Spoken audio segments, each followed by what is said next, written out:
What's up? What's up? What's up? What's up?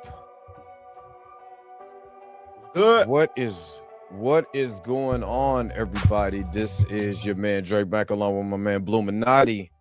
Mickey G is currently sick and won't be in, but it's another episode of the Blurred AF. And we are going to go over the Michael Jackson. Of course, the trailer drops. So we're going to be discussing that, plus much more, whatever we think of as the show goes along. As the show goes on, freestyle. Right. You know what I'm saying? But we most definitely going to get into that Michael Jackson news. You know what I mean? And ask that question, will this be a billion-dollar franchise? I mean, a billion-dollar movie? I mean, I had my answer earlier today, just from that trailer alone. You know, but of course we got to talk about it here on the show. You know what I mean? And plus, you know what I mean, whatever else we got going on, since this is the first day of Black History Month, let's freaking go. You know what I'm saying? So Blue, how you doing? Second day. You know, it's the second day. Oh, Second day. I've been working, so man, I've been saying the same thing all day. Everybody dude. no, it's the second day. It's because it's Monday today. Yeah, I worked. Let me see, from Tuesday to Sunday, 12 plus hours. I mean, 11 plus hours straight. So I'm tired, brother. I don't know what.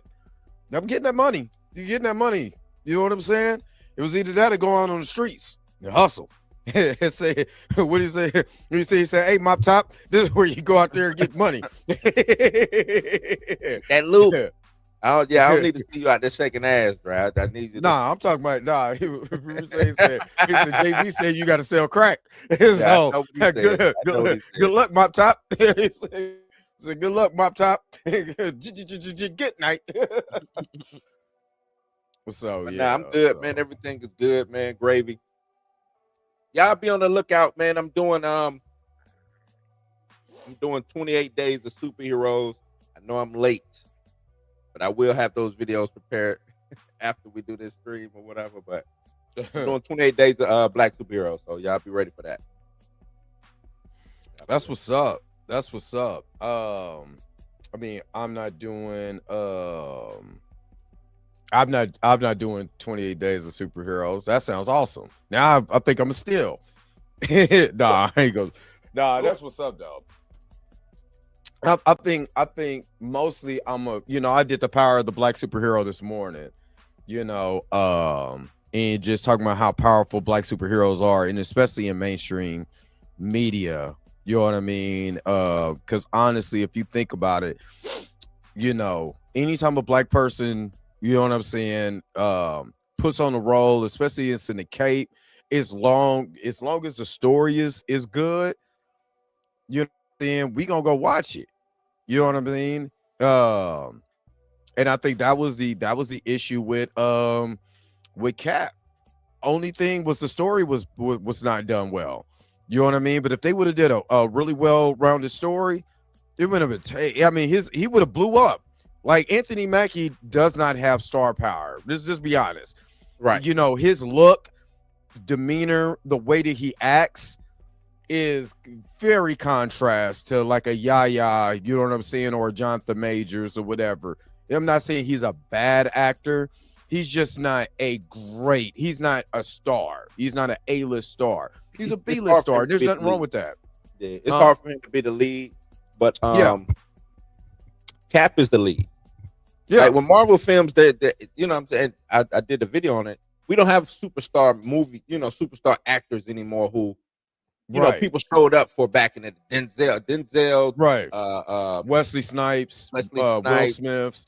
Those are the people they showed. Now it's the actual character thing that you're right, the character, the IP that you're representing. So, and I think, like you said, if it would have been a good story, it didn't give us anything to rally behind.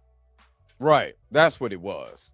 You know what I'm saying? Chadwick Boseman, his portrayal as T'Challa from Captain America Civil War all the way into Avengers Endgame. You know, people was coming out to see that when he came through the portal. Remember, people forget, even though you hear Falcon, the first person you see come out that portal is who? T'Challa. You know what I'm saying? And the crowd went completely bananas. What's going on, Pam? Sister Pam. The crowd went completely bananas. You know what I'm saying? So the star power, man, of Black superheroes is there. People are talking about Wonder Man now. And like I said, and I know you will agree with it. You know, I don't have no problem with race swaps, but when race swaps takes away from another Black character, you know what I'm saying, getting that same shine, you know, for the white character, it's gonna be a problem.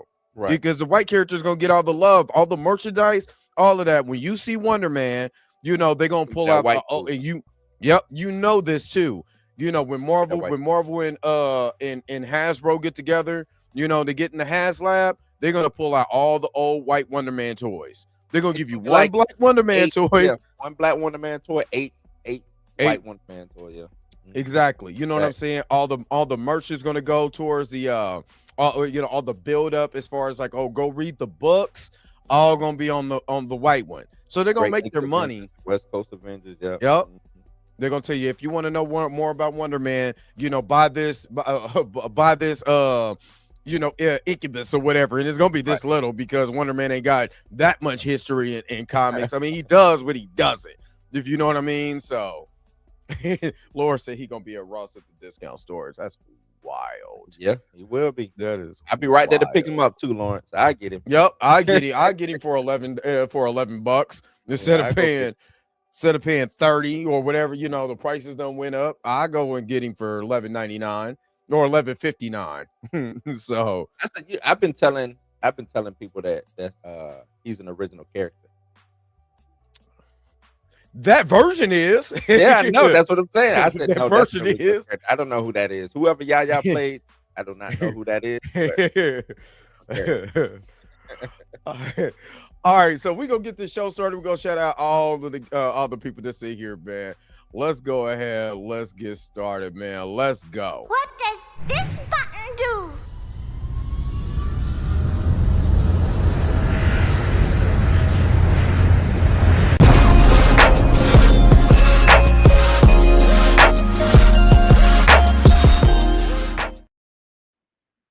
All right. Let's shout out all who is up in here real quick. Everybody can kind of rolled in. Junior Network, what's up? Q is not a robot. The admin, what's up? Professor Film Fam, what's good? Wavy Things, what's up? X-Man Xavier Phoenix back again.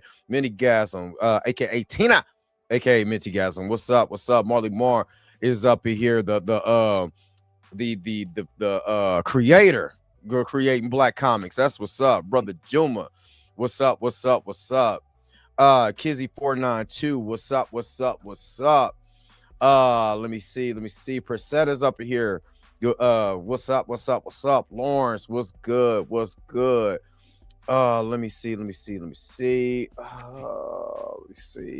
No, I'm not sick. I'm tired. I was asleep. After I got off the show, I started falling asleep in this chair and the phone fell out of my hand. I was like, I got to get up and get into bed.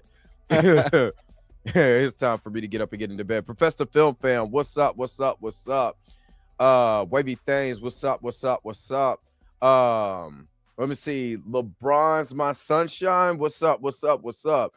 Let me see. Of course, Sister Pam is up in here. Let me see if I got everybody. Yep, I got everybody. So let's go ahead. Let's get this thing going. Love you too. Go get out of my face. This is my daughter. All right. What you know, I know you know, we talked a little Wonder Man. We haven't really got to talk Wonder Man. You know what I mean? So from your point of view, before we get into the Michael Jackson conference, we gonna get into Michael. Trust me, we gonna get into Michael. You know, I wouldn't be surprised if Mika moonwalked herself up in here just to speak Michael. So you know we could get ourselves off first. Yeah. But which would see I I was like, when we get ourselves off, Mika, just hop on a little bit and talk Michael, and then you can hop off. Once we finish with this. But she's under the weather, so there's no pressure. But no, what was your thoughts on Wonder Man, like in its totality? Like I've been saying, man, did not hate it, did not love it at the same time. It was just mid to me. It was a great show if it was not a Marvel MCU show, and I'm gonna just stand by that. That's because it didn't feel it was written and did not feel like it was part of the MCU, except for Trevor Slattery and Debbie Chisraw. It's not gonna be 2 hours later, Mika. Dang, we ain't gonna be going 2 hours.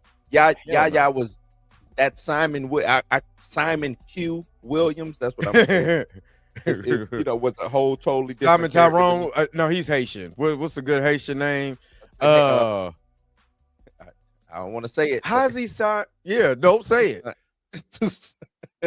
Simon Toussaint. Yeah. Simon T. Williams. But Simon Toussaint. If it was, how can I put it? And I guess, and you know what? For me, the discourse online kind of is throwing me for a loop too, because I'm not understanding Marvel. I don't understand Marvel fans anymore. I'm like, all right, explain that. Meaning,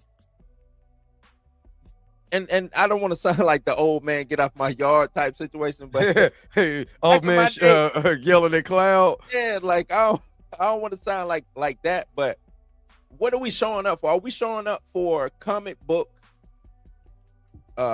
series, televisions, and movies, or are we just showing up because they did something different? Like, this could have just been a regular if Marvel or if Disney, I'm sorry, wanted to do a show about an actor who auditions for a film, they could have did that. Mm-hmm. You know what I'm saying? They could have did that. And I think it would have got the same effect if you would have went and got Yaya, if you would have went and got Sir Ben, put them together and do this movie. I think the same thing happened, right? Because there was nothing comic booky, even with the powers was still not comic book. Yeah. You know what I mean? No. Up until the end when he flew off. You know what I'm saying? So I'm like, it's just mid for me. It's mid. The discourse online threw me off because I forgot who it is who said it. The dude with the Dr. Doom mask. I think we just see him all the time on X. I can't think his name right now, but he said something about how this show was not supposed to be episodic. And it's only binged, or it's good that it came out binged. And to me, and how I think of TV and how I think of episodically, if you can't keep me the first episode to make me go and watch the second episode, then you didn't do a good job. What is the use? Yeah, what's the use if it didn't hit me from the very beginning? You didn't do a good job. So when I hear people trying to praise, you gotta binge it, and I'm like, well, you should have just made it into a one spotlight type movie, an hour and 15 long movie like they did with Werewolf by Night. Yeah, because if I come in and I watch it on Wednesday and I'm like, am I gonna show back up on Thursday? Am I gonna show back up on Friday? You see what I'm saying? Or whenever you dropping it every week. So I'm like, nah, that to me just threw me off. Now, I do agree with you, and I think that's why they dumped it, because the style of this movie, the way it was, the way that it was filmed, the cinematography, even the tone, the everything was not. It wasn't MCU. It was a movie that they chopped into episodes. You know what I'm saying? It was a real long ass movie that they chopped into episodes, and the it's two sides of this. One of the sides is that this was supposed to be the Trevor Slattery movie or Trevor Slattery show. Yep. If you want to keep it a buck, it was supposed to be the Trevor Slattery show, and it wasn't. You know what I mean? They was like they threw Wonder Man in there to the Trevor Slattery show.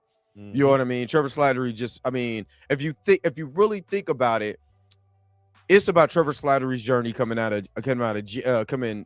to LA from Hank Wherever with he was at, Shang-Chi. Hank with Yeah, Shang-Chi. from the other dimension, Hank with Shang-Chi. They arrest him, cut him a deal, and now he has to play this role to get Simon Williams because the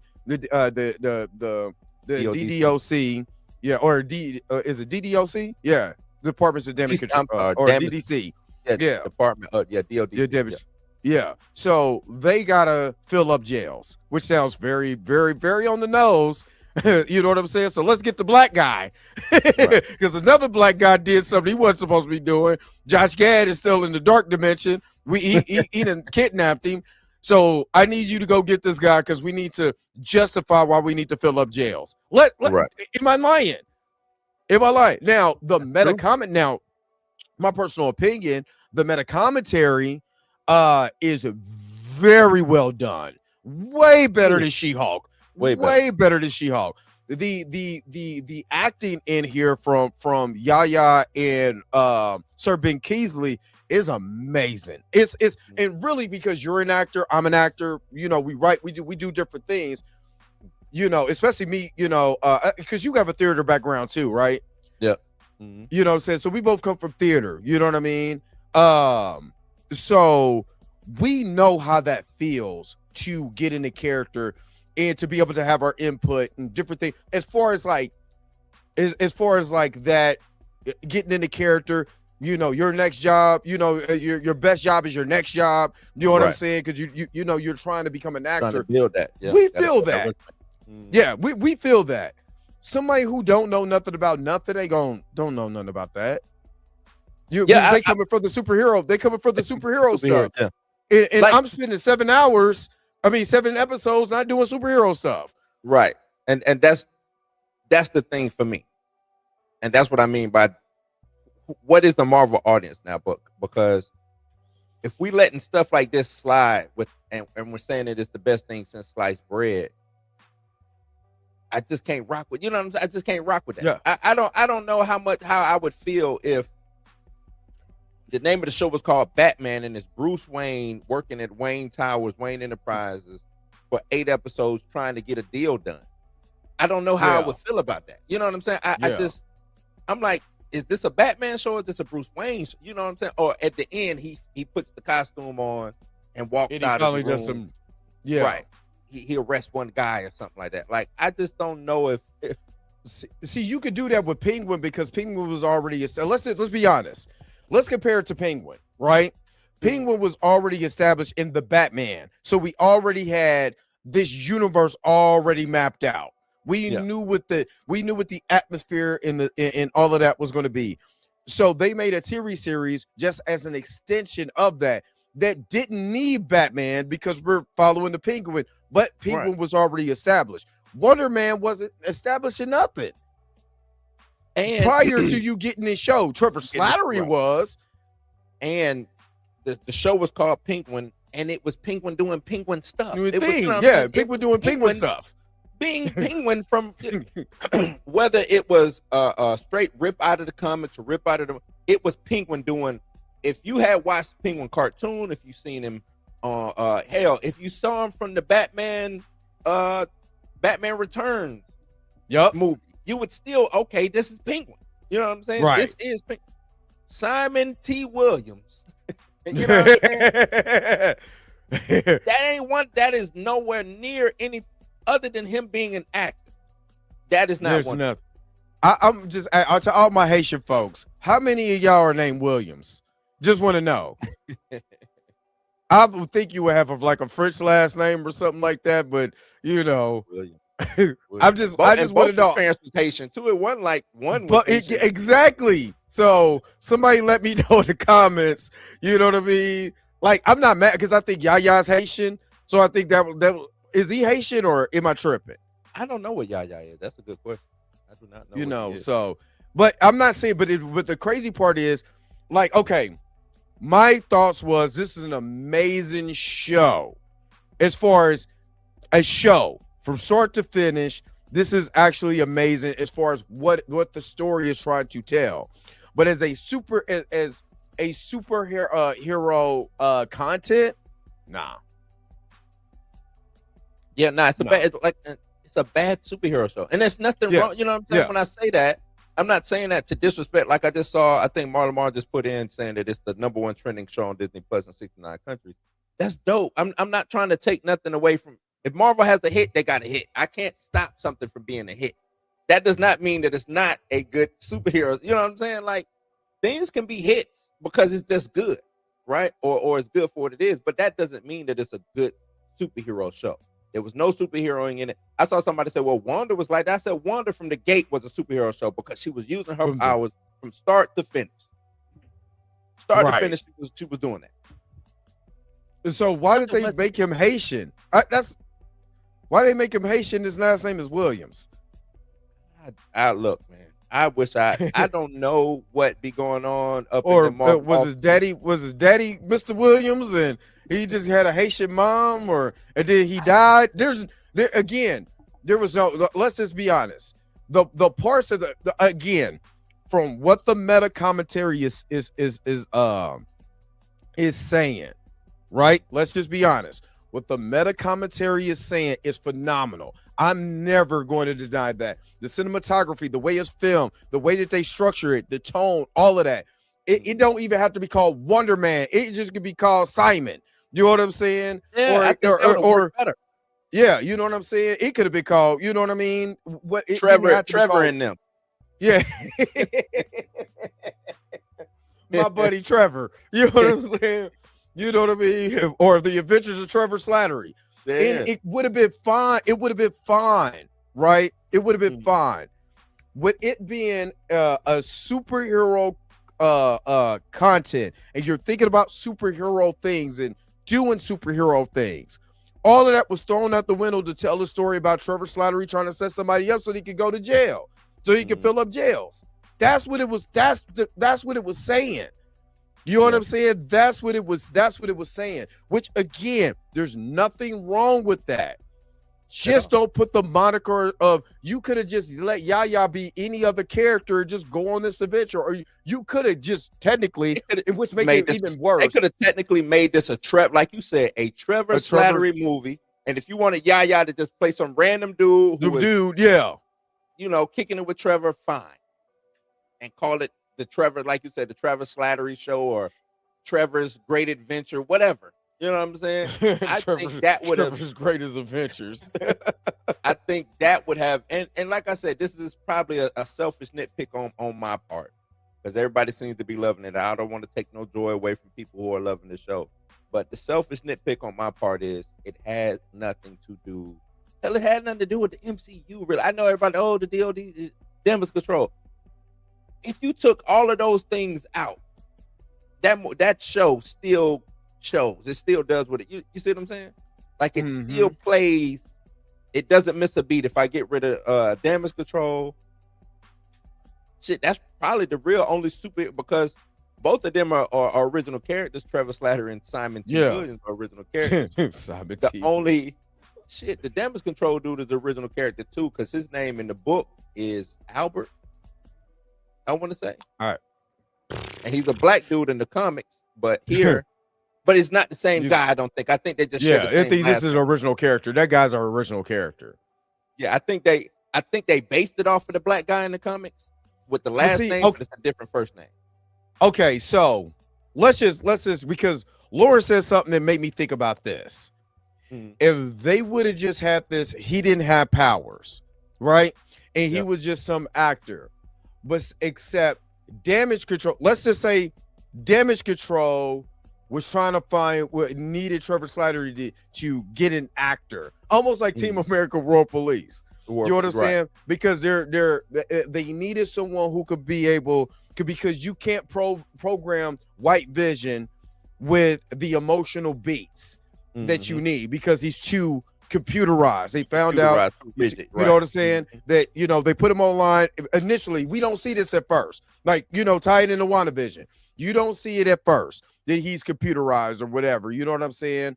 But we get a flashback to Sword speaking with damage control. You know what I'm saying? Say, hey, we need Vision to have a little bit more emotion.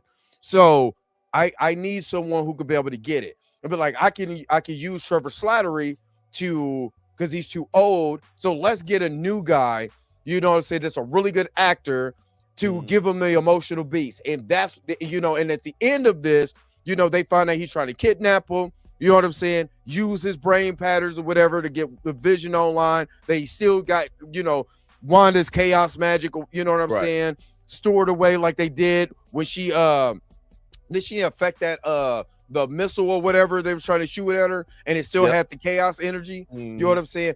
Then they put, you know what I'm saying, all of that together. Uses brain power, the chaos magic imbues with him. You know, it's basically Frankenstein's monster. I think if for comic book fans, that would have hit a little harder. To make it ambiguous if he's a mutant or not is dumb. You know what I'm saying? To go on this whole adventure and there's no superhero stuff that's going on, but I'm supposed to watch this superhero content. It's kind of dumb. You know what I'm saying? Doesn't make the show bad. I'm talking about in the perspective as a comic book fan. If you was to take this story and put it on print, it's not going to work. Right. And I was going to say that. If I bought this comic, if I bought this run, I would throw this in the trash. This would be, straight out of here. Straight gone. You know what I'm saying? And that's my barometer when watching these shows. Would I read this? You know what I'm saying? Yeah. Would I read? Because it's a comic book. It's a movie about comic books, comic book characters. So would I read this? No, I would not read this Wonder Man story. I don't think anybody would read this Wonder Man story. Nope. I just don't. They wouldn't get through. I'm gonna just be honest. I wouldn't because I don't want to spend, you know, comic book panel after comic book panel watching this man go through auditions and jack up. Right. I understand character development.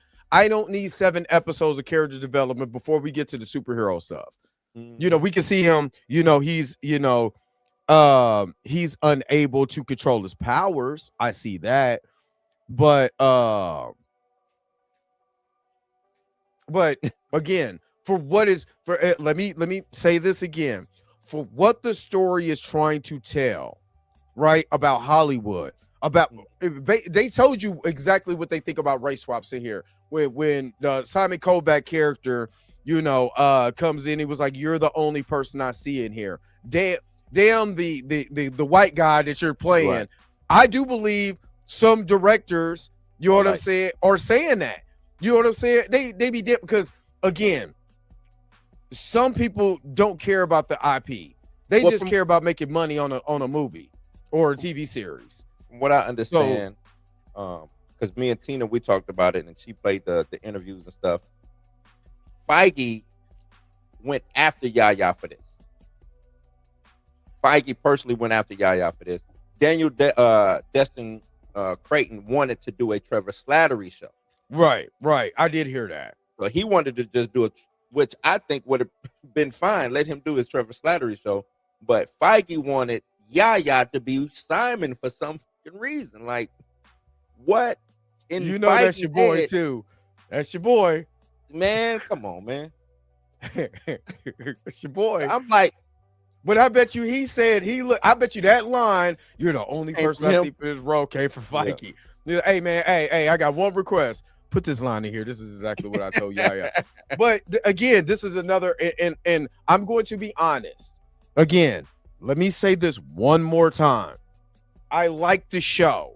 I love the show for what it's trying to tell. And from an actor's point of view, this does have a lot for me to chew on. You know what I'm saying? As far because I came from a theater background. I tried to get into LA and try to get into acting. You know what I'm saying? And all of that. You know what I mean? So I understand, you know, when you're reading lines, like even myself, and I sent you my script, Blue, even myself, do you know how many times I sat back and said, well, you know, all right, what's this guy's zodiac sign? What was his character? What is this guy feeling? What led up to this? How was their relationship beforehand? You know, what book is he reading? Is he taking a look? I'm throwing all of this out. Like, hey, and I'm the one who wrote it.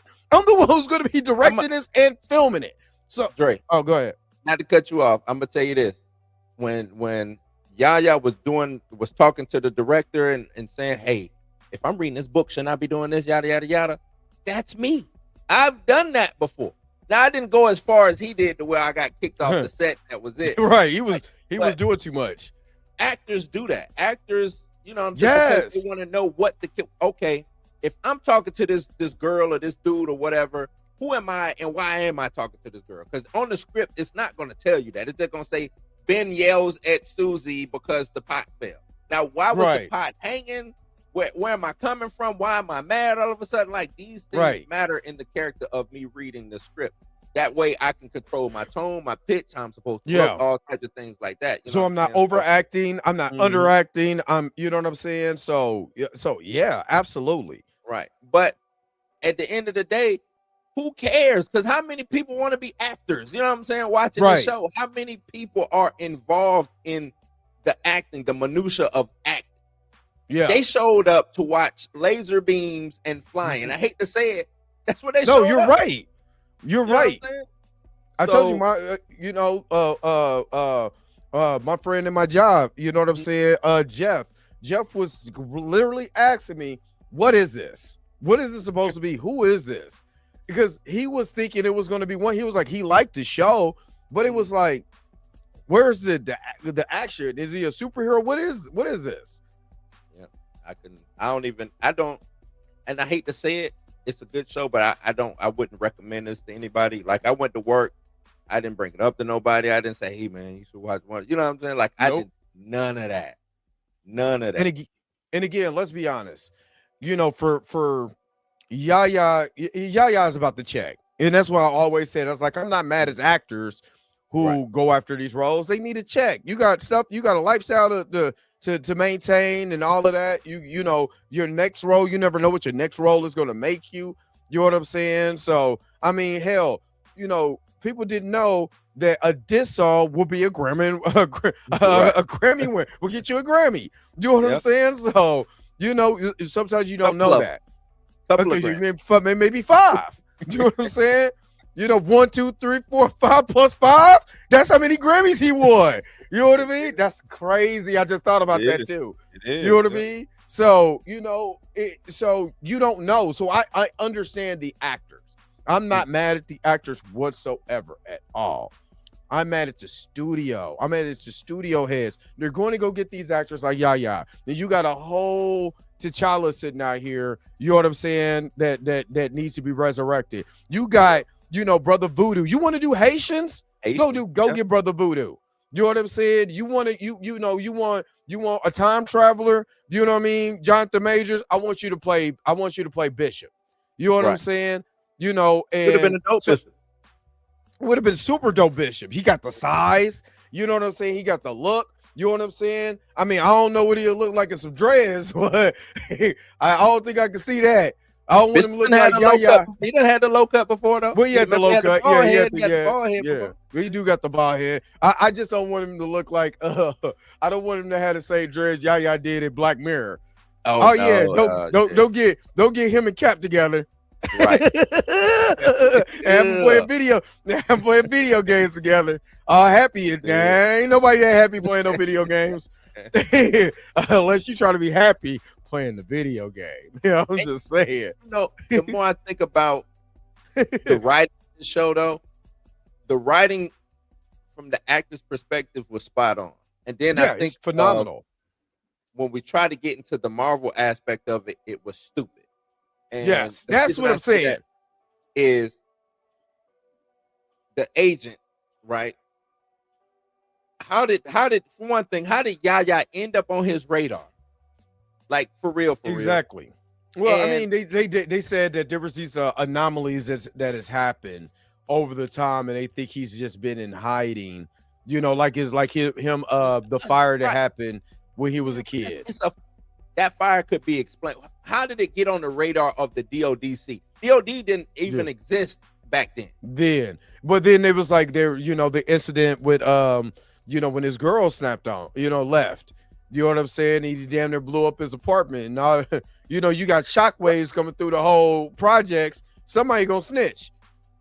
Cool. And cool. Snitch and say, hey, the department blew up. Is that DODC though? Or is that just the fire department? Is that just the regular police? Did they interview Yaya? What I'm saying is, how do we go from that to the DODC showing up? I need Trevor Slattery to get at Yaya. Yeah. You see what I'm saying?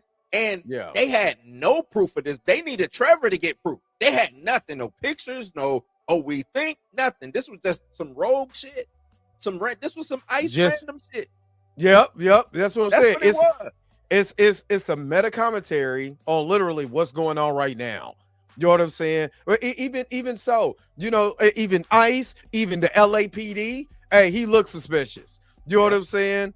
You know what I mean? Let's lock him up. We got jails to fill. It hit meta commentary, not just on acting in studio, but the way the American government acts when they need to fill up jails. There's a lot of other commentary in this. You know what I'm saying? I just hate that this show could have been on Hulu, and you could have had the same actors in this and called it something else. Don't call it Wonder Man. You know what I mean? You know what? I'm done. That's Simon and Garfunkel. So, it's like I said, and then the last point that I'm gonna make before we move on to the Michael of it all is we don't know if this character is ever gonna come back. Because this was under Marvel Spotlight. We haven't seen Werewolf by Night and Elsa Bloodstone, and none of them people come back.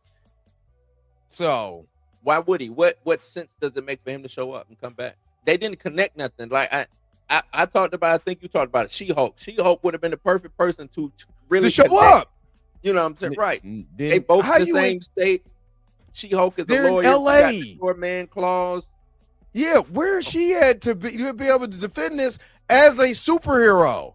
Mm-hmm. Nah, we don't need to put her in there. A super-powered individual or whatever. Yeah, exactly. Now, again, you had Wong, and you had all these other people. You had imps and fairies and elves and all kinds of weird stuff. But in this show, this is where we decide, not to be a part of that world. We're going to be in the real world now. While in this, you had demons, you had all kinds of stuff coming to court. Now, all of a sudden, the doorman ain't coming to court. Jennifer ain't showing up to the doorman so she can talk about the doorman clause and how unfair that could be, how that was, nothing. That's the problem with Marvel. The tones. You go from a tone of She-Hulk to the tone of Wonder Man, and it's opposite. This is a complete opposite of each other. You had Megan Thee Stallion here, you know what I mean? And you had Josh Gad here going into somebody's stomach and never coming back. What universe is this in? I think they like using real life people, like you said, Megan Thee Stallion. Yeah. To draw interest to the show. But and I don't think people went crazy over Megan Thee Stallion. I didn't think that was anything that hurt. The show was hurting regardless of Megan Thee Stallion. Yeah, the show was hurt from. Megan Thee Stallion might have been one of the better things about the show. You know what I'm saying? But the show was hurt in episode 3. Even remember Hulk. I wonder if this is a Disney thing. Remember they used Lizzo in Star Wars? Oh yeah, I remember that. What was that? Was that Ahsoka? What was that? No, that was Mandalorian. That was Mandalorian. No, that wasn't Mandalorian. That was Ahsoka. That was like episode 4 of Ahsoka when they went to go get Rebels. I can't think of her name. Shit. And they went to that planet where she was the queen of that planet. Yeah. I wonder if that's a Disney thing that they just, want to take some random actor or random superstar and put them in a film or a TV show. I'm just saying, like let's be honest. And this is the last thing I'm gonna say. I'm gonna wrap it up. Phase 5 has fumbled some of the greatest talent that's walked through Disney. Yaya, Mahershala Ali, what's my man's name? Batman, play Gore the God Butcher. Christian Bale. Total flop. You know what I'm saying? What the hell was my man from Gladiator doing in Thor: Love and Thunder? You know what I'm saying? You know what I'm talking about. What's his name? Will you not entertain?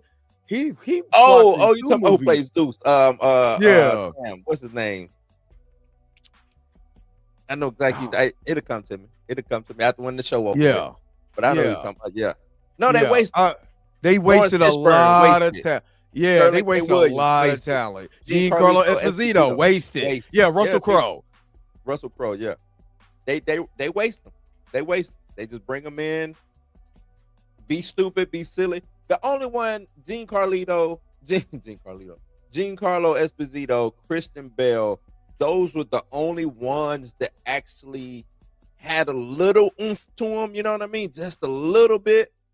Bale more so because he was throughout the whole film, but Giancarlo, I think they just misused Giancarlo. Just fumbled him. They all the way misused because that might have been the best thing out of that Cap movie. If he would have been the villain instead of the leader and Red Hulk, we would have had us a movie. We would have had us a dope movie. A really good movie. Surplus Society, all of that wasted. You know what I'm saying? So again, you know, this is a Marvel problem. You know, this is a Marvel problem. So Mahershala Ali waste. They ain't even using waste. Yeah, just wasted. They use his voice. His voice. I wouldn't touch that, Mr. Whitman. Huh? Who was that? Yeah, I would never come back. The whole Eternals wasted. and there's some great talent. I still think Eternals is better than what people give it. You know what I'm saying? It's just a little boring in areas, but I think it's better than what it is. It's just a deviance in the Eternals was not done like they are in the comics, so it's messed up. I had high expectations for that because we're coming off of I think the storyline was the X storyline going on, which was X-Men, which was Avengers, X-Men, and Eternals. That storyline was going on, and that was that's right. It was storyline. Yeah, right. It was going on, and I'm like, oh shit! I think they're gonna do kind of what this storyline is, and if they do that, that'll be dope. You know what I'm saying? And they totally, I don't even know where they went with the Eternals. And I agree with you. It's not as a bad of a movie as a lot of people make it out to be. But man, if your expectations was where mine were, you looking at that movie like waste. They just wasted. It's wasted. And the only Eternal we keep getting to see is Kingo. And why? Exactly. Why he done showed up 3 times? Yeah. So there was more superhero stuff in Eternals than it was in Wonder Man, so that'll tell you. Yeah. And that was 3 hours and 45 minutes of my time. So, but anyway, what did you guys think about Wonder Man? Did you like it? Did you not like it? Just put it in the comment section below and let me know what you guys think. All right. Michael Jackson, MJ, the Kang, the Kang. I ain't talking about. What do you when you seen this trailer? What did you think about the trailer? It took me back to the 80s and not like what you know what I'm saying. We got to watch Michael Jackson in real time. Yeah. You know what I mean? We got to watch it in real time. So it just reminded me of whether it was his music videos, his interviews, him just showing up in pop culture. You know, Michael Jackson was, I don't think people understand just how big Michael Jackson, you know what I'm saying? He was everywhere. You couldn't escape Michael. Michael Jackson might not even have a record out, but you're going to see some Michael Jackson. It's seriously. He was number one on the pop culture anything. You know what I'm saying? So it just took me back to that, man. And put me back in those fields of like being a kid again. You know what I'm saying? Watching this. I just felt like I was a kid again watching that trailer. I literally, because Michael Jackson, when I was a kid, was my favorite artist. As a child, he was my favorite artist of all time. But growing up, we listened to a lot of Michael Jackson, and even when I remember when he died and watching the funeral on, because I was in Houston at that time too. when they was flying him to the hospital in the helicopter, and and all of that, and then they announced that he passed, and then watching his funeral, then going to go watch This Is It. I cried, literally all of that. You know what I'm saying? And because he was my favorite artist. People don't understand, literally, they don't really get how big Michael Jackson really was. They don't get it. No artist, and one of the reasons why is because we grew up in a time without social media. You know what I'm saying? So organically, you had to be good.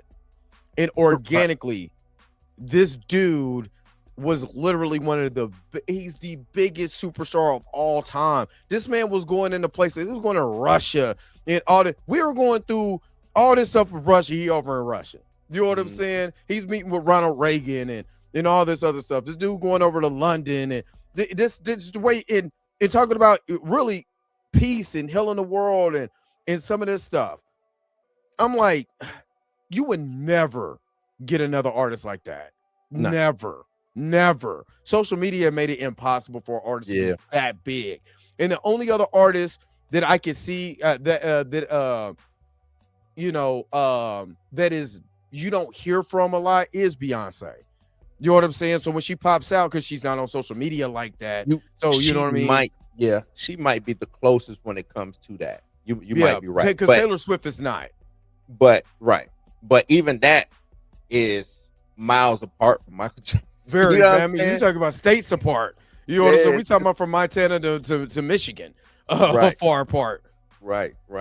It's it's like you said, just being able to organically, the way he made, you can't do that no more. That internet has jacked social media, jacked everything up, man. And as private as Mike was, he was still out in them streets. He was still out in the streets. He was still out in them streets, man.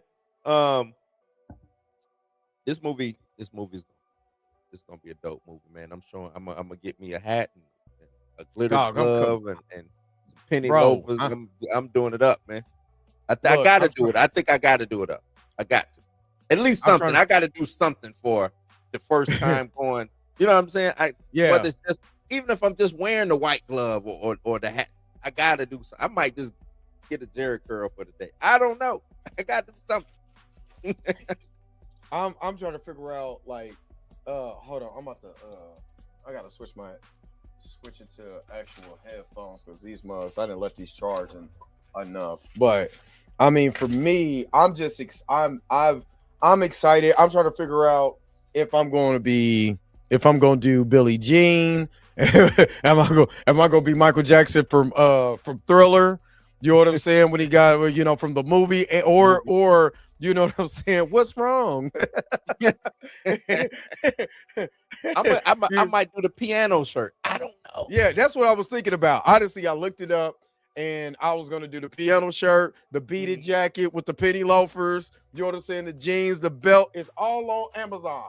You know what I mean? So I was thinking about even that, but from what you've seen in the trailer, and I can't wait for Mika to get in here. From what you've seen in the trailer, what was the biggest takeaway for you? Like, what did you see? And you was like, dude, I don't, man, like, I think it's everything that everybody, the same thing that everybody been saying. Coleman Domingo, Coleman is Joe. Yeah, Coleman Domingo said he wanted to play a villain. He's been doing pretty well playing these damn villains. You know what I'm saying? And that's just the little bit that we seen from the trailer kind of gave us the chills and, the goosebumps, him playing old Papa Joe. Coleman Domingo. Salute that. And I was never very high on Coleman Domingo. I think the first time I ever saw Coleman Domingo was on Walking Dead, the West Coast version of the Walking Dead. I can't remember what the name of that Walking Dead was, but I think that was the first time I saw him. And he was dope on that, but I wasn't never super duper high on him. I know you got a movie that you said that you loved that Coleman Domingo was in. What was that? Yeah.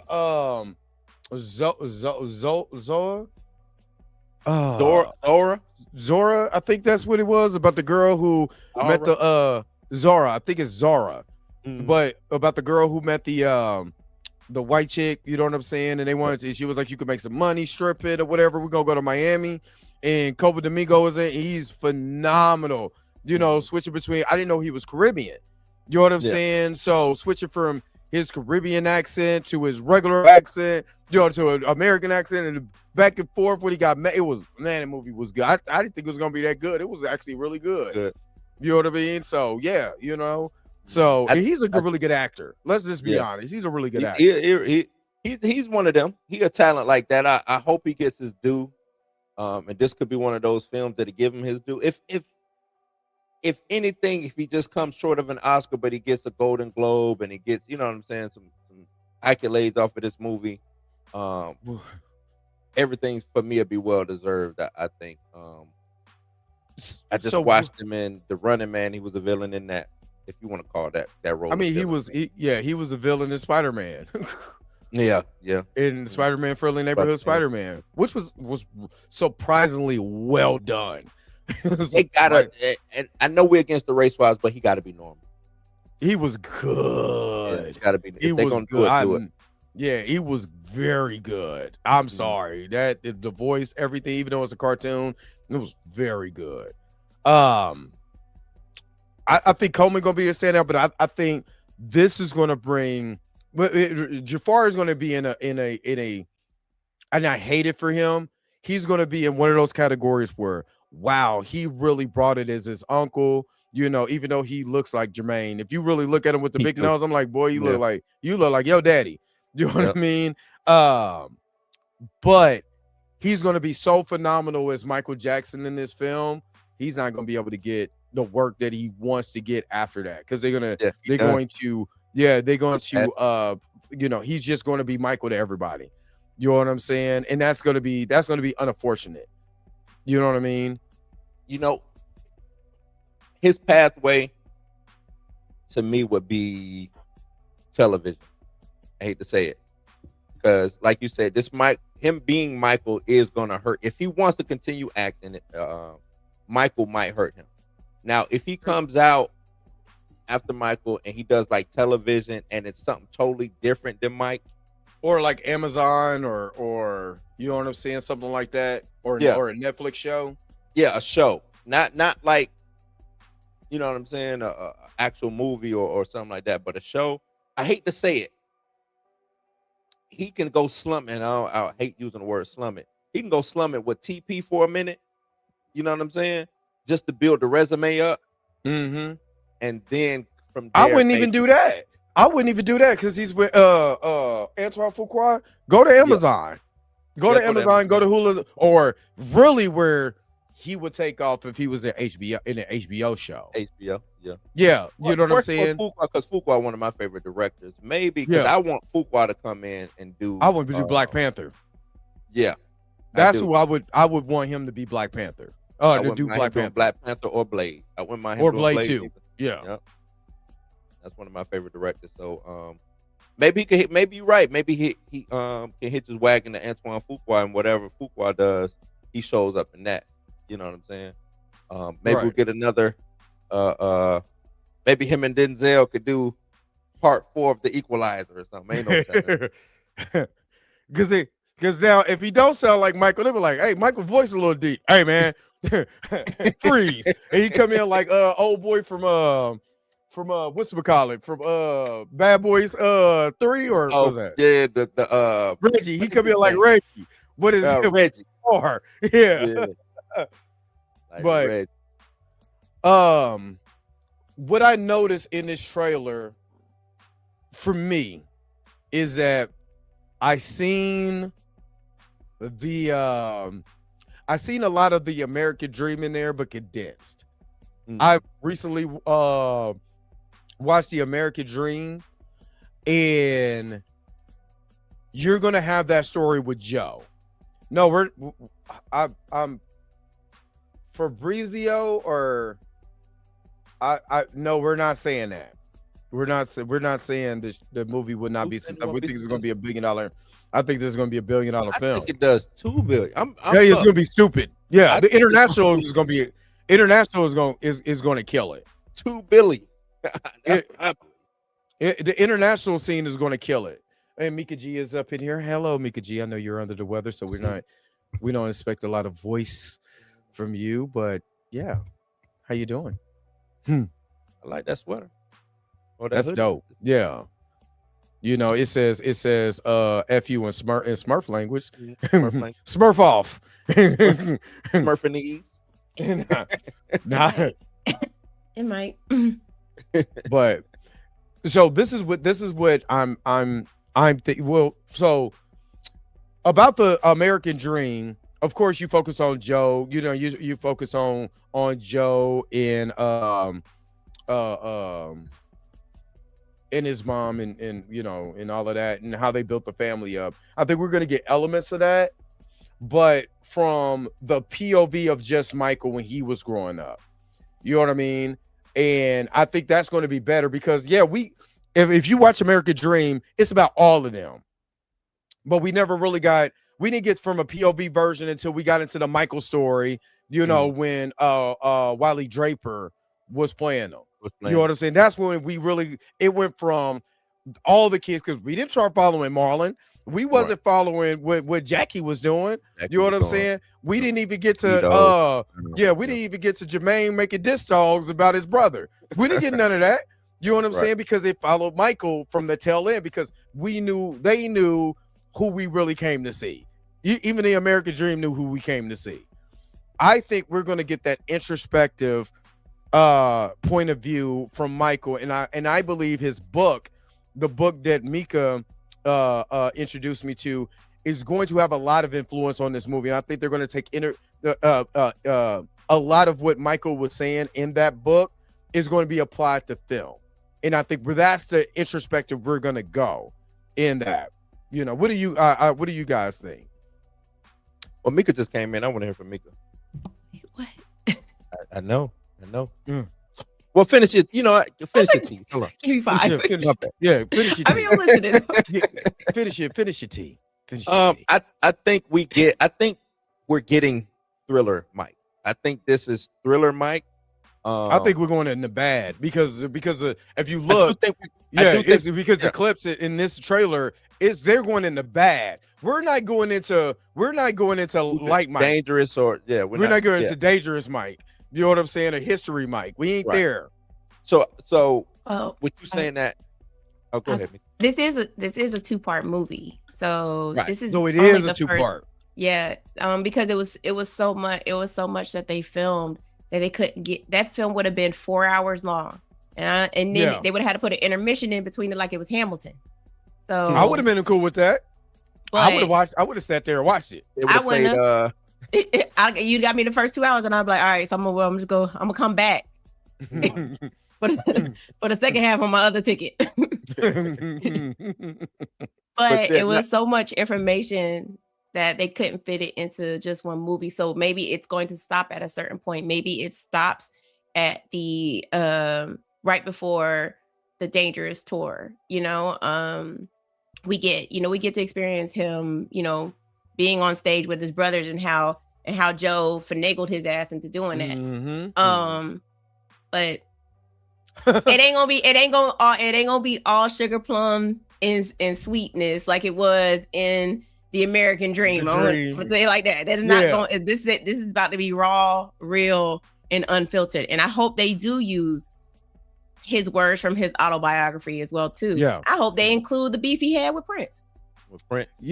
You know, the reason why I said I think they're going to use a lot of the elements from the book, because I was listening when he was like, you know, when he was just talking, he was like, what he wanted to do. Remember, there's parts of that book where he talks about, I want to write this down, and I said to myself, I'm going to be the greatest entertainer of all time. So I did this, and I was doing this while he was doing the interview with the lady.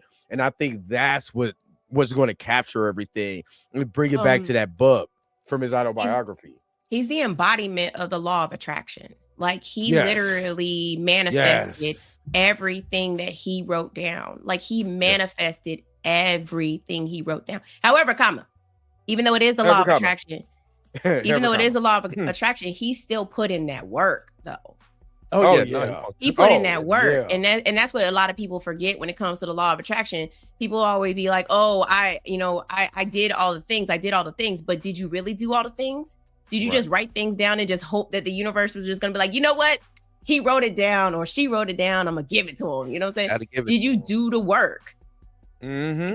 to get what you wanted? He definitely in the autobiography, it shows you like his personal notes, like what and I've seen in documentaries where they showed his personal notes, and he wrote, "I am going to be the greatest artist of all time. I am going to be the best selling artist of all time. I'm going to beat out Elvis," like things like that. Like I can't be mad at it. And I hope they show all of that.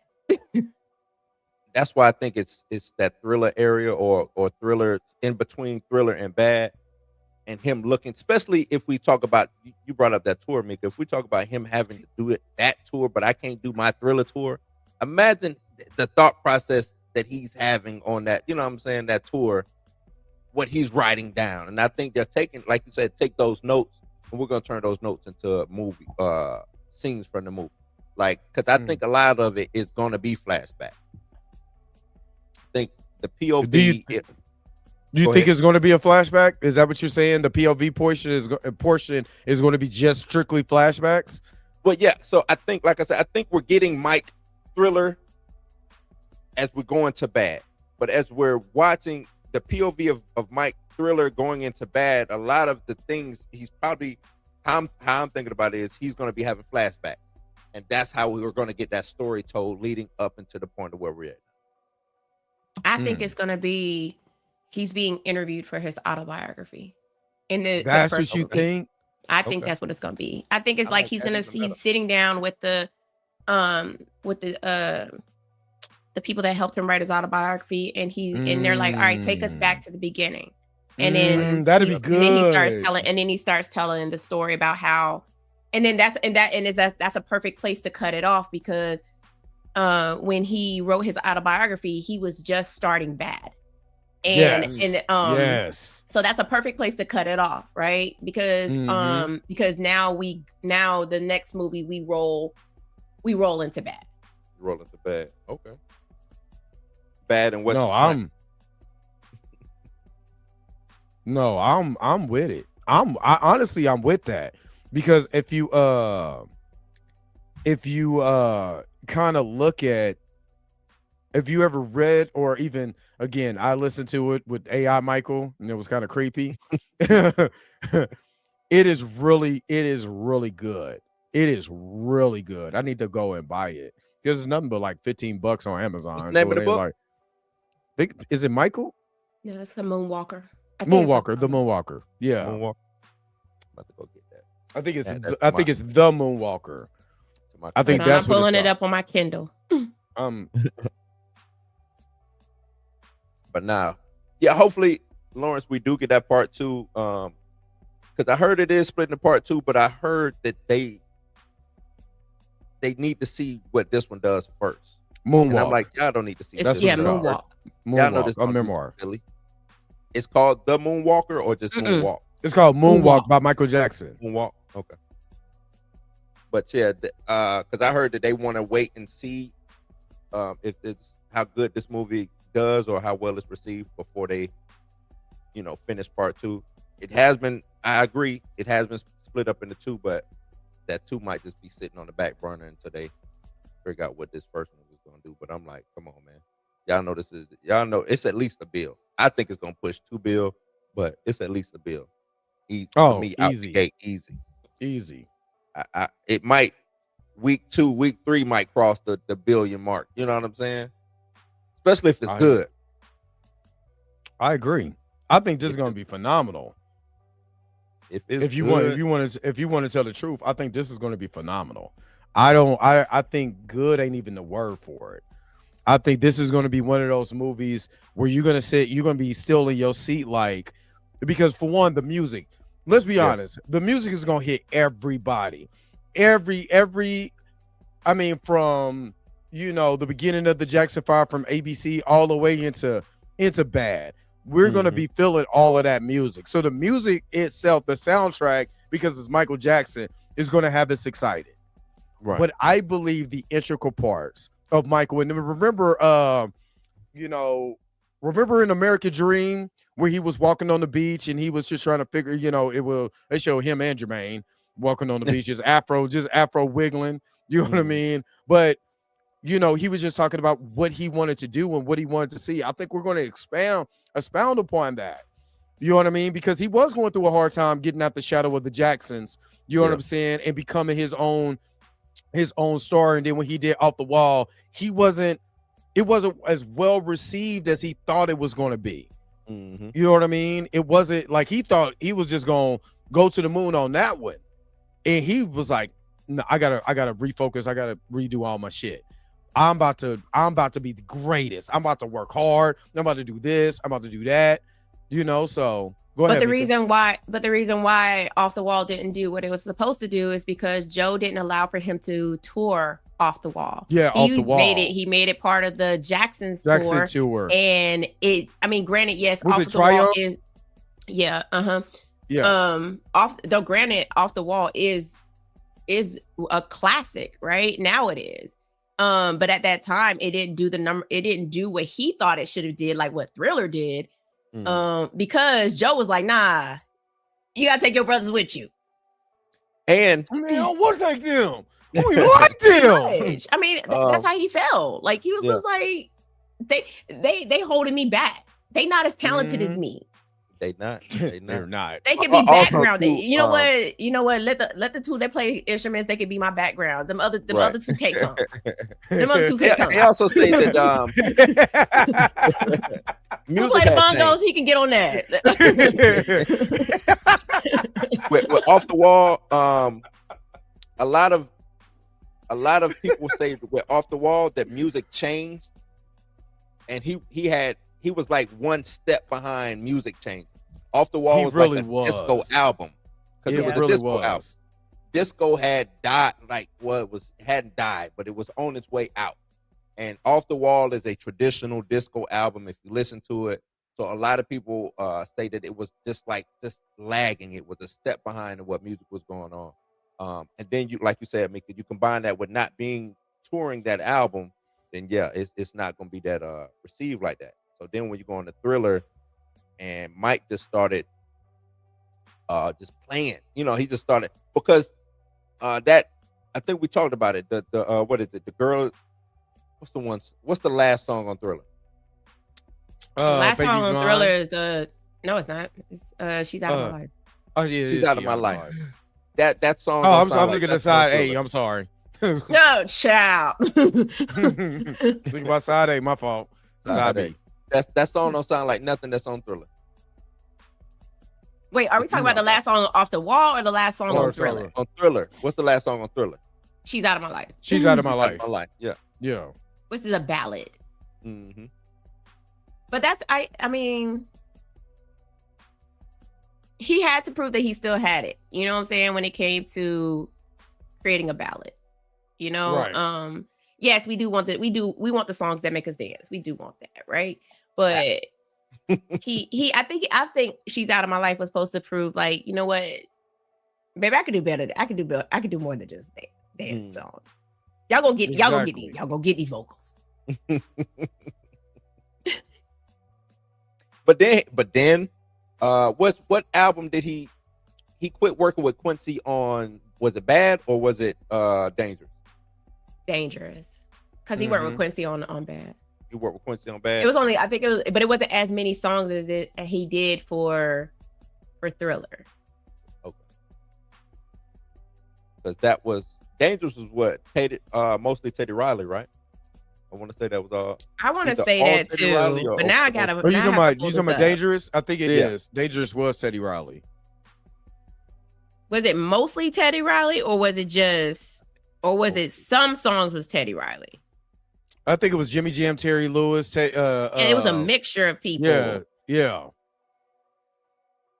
Teddy Riley. Yeah. So Dangerous is when he departed from Quincy Jones. He picked up Bill Partrell, Teddy Riley, and Bruce Sweden. Okay. So you got the whole crew. Jam, Why You Want to Trip on Me, In the Closet, Remember the Time, Can't Let Her Go. That's a lot. That's a lot. That's a lot, though. That is a lot. A lot of good songs. Yeah. There's a So lot out of of good 14 songs. joints, Teddy did half of them. Yeah. That's a lot. That's a lot of great songs too. Yeah. Most of them were singles too. Yep. Oh, definitely. I mean, It's a lot of great songs. I'm just saying. It's a lot of great songs. Games, man. Imagine getting that call though, as Teddy Riley. You know what I'm saying? Imagine getting that call, you Teddy Riley. Yeah, you done did Guy. I don't even think Blackstreet had came out yet. So you done did Guy. What I think Guy got 2 albums. How many albums Guy got? 2, right? I think they got more than 3. Is it 3?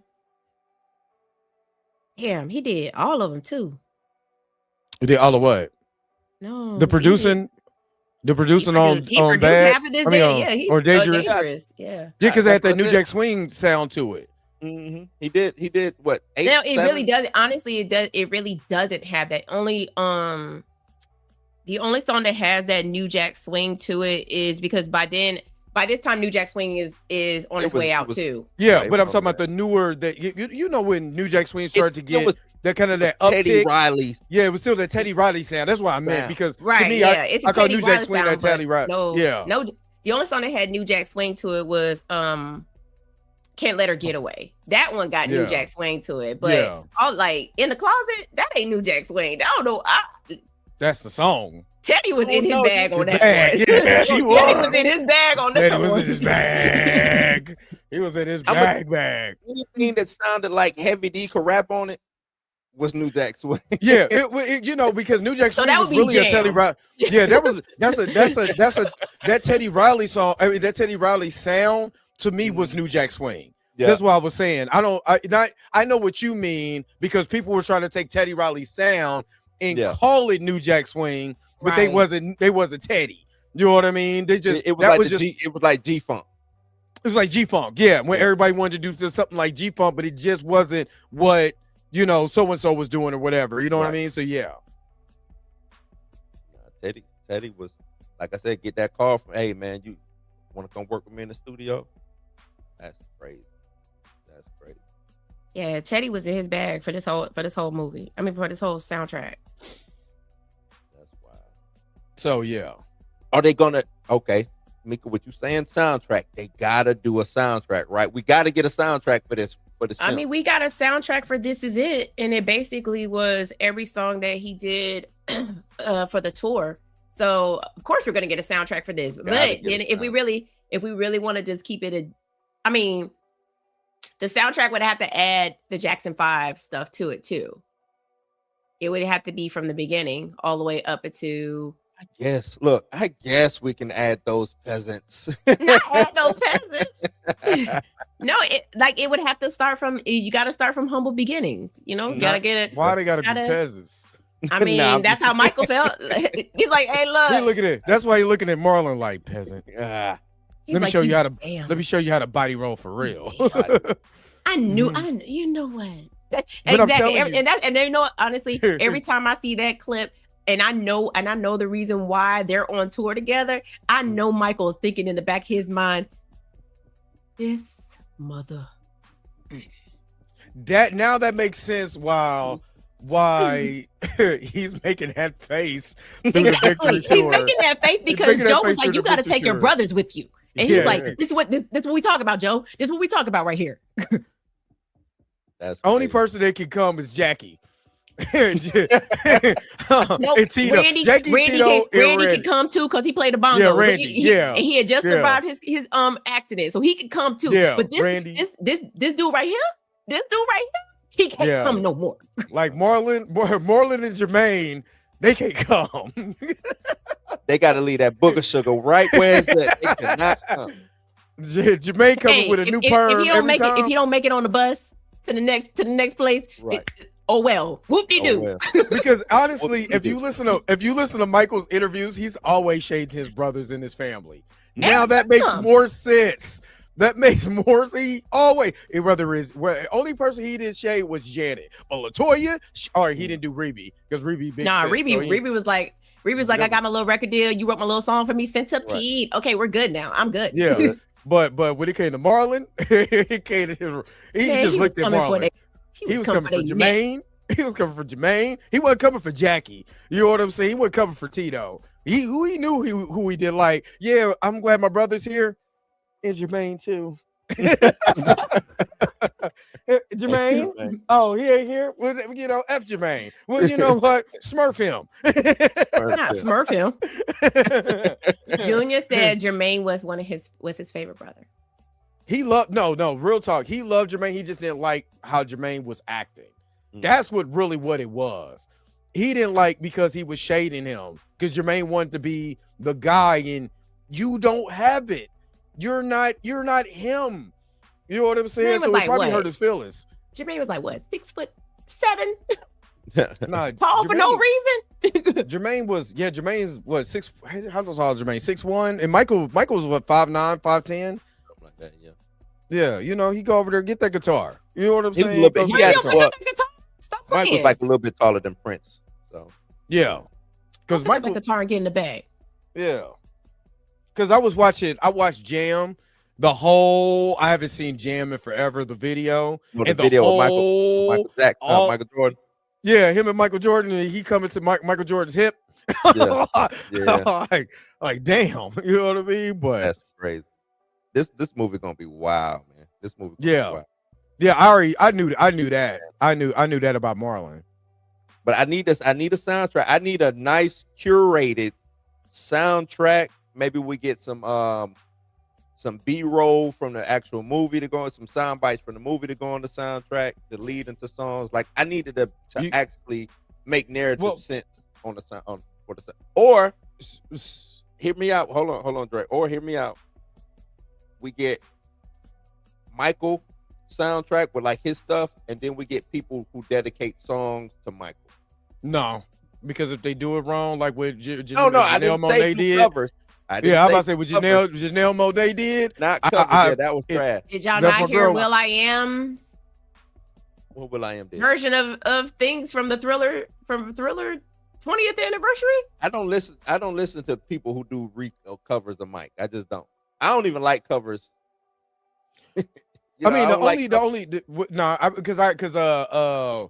Alien Ant Farm when they did Smooth Criminal was dope. So was it Smooth Criminal? Yeah, that was. That was dope. I'm not gonna hate that. They killed that. So I can't. Yeah.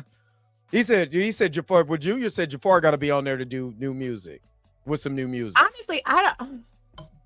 He sounds just like Michael. I don't care what he sounds like. I don't want no new music. I don't. That's what I was going to get to, Mika. I don't want new music. I want history. I want the soundtrack to sound like history. Because every time I play history, I'm in it. You know what I'm saying? So, I mean, I want it from start to finish. I want Jackson 5 all the way up to now. Like and don't just give us the traditional old stuff that we already know. Like we know ABC, we know Stop the Love You Say Me Be Your Own. I want the B-side. I want the B-side stuff. B-side. Yeah.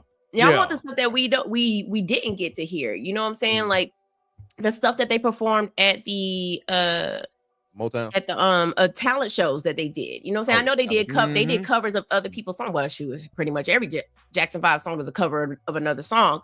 Right. But I would like to hear the stuff that they did at the talent shows. You know what I'm saying? Like I want to hear Mike going off. You know what I'm saying? Making all the girls scream in the mall. Is this Jafar singing in this? Is it his actual vocals, or are they using Michael?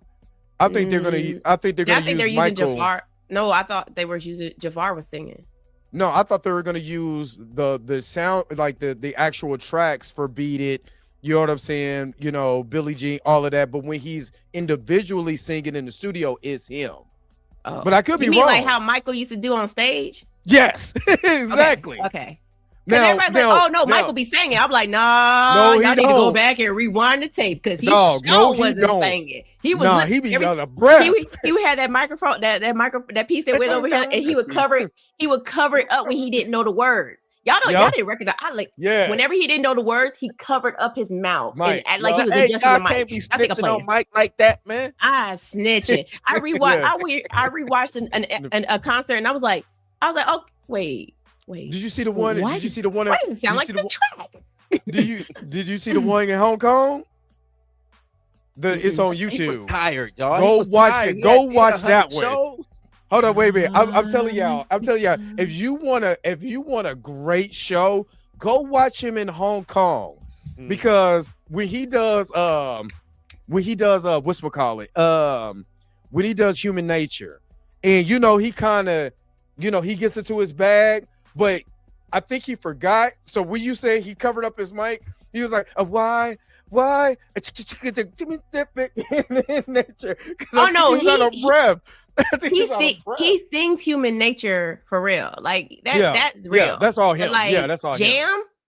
He ain't singing Jam, y'all. He lip syncing. Hell no. He was lip syncing. No, he's not singing Jam. Matter of fact, Smooth Criminal, I don't think he's actually singing Smooth Criminal. He's singing Smooth I have to Criminal. go back and rewatch, but I want to say he is, but I want to say he's not, because it's so much dancing involved in Smooth Criminal. Yeah. And it's always the songs that involve, I think it's mostly the songs that involve a lot of movement for him that he has the track playing. But well, he don't do it for Beat It.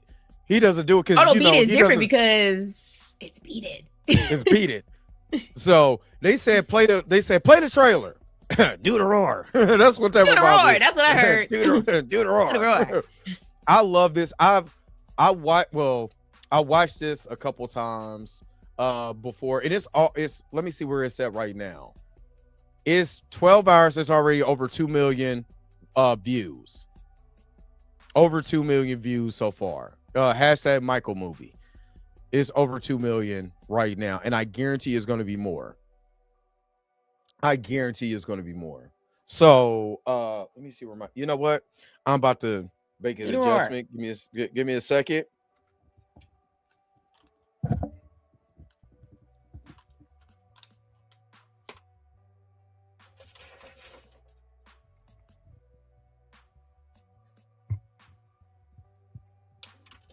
I had to put my headphones back on. Hold on, y'all.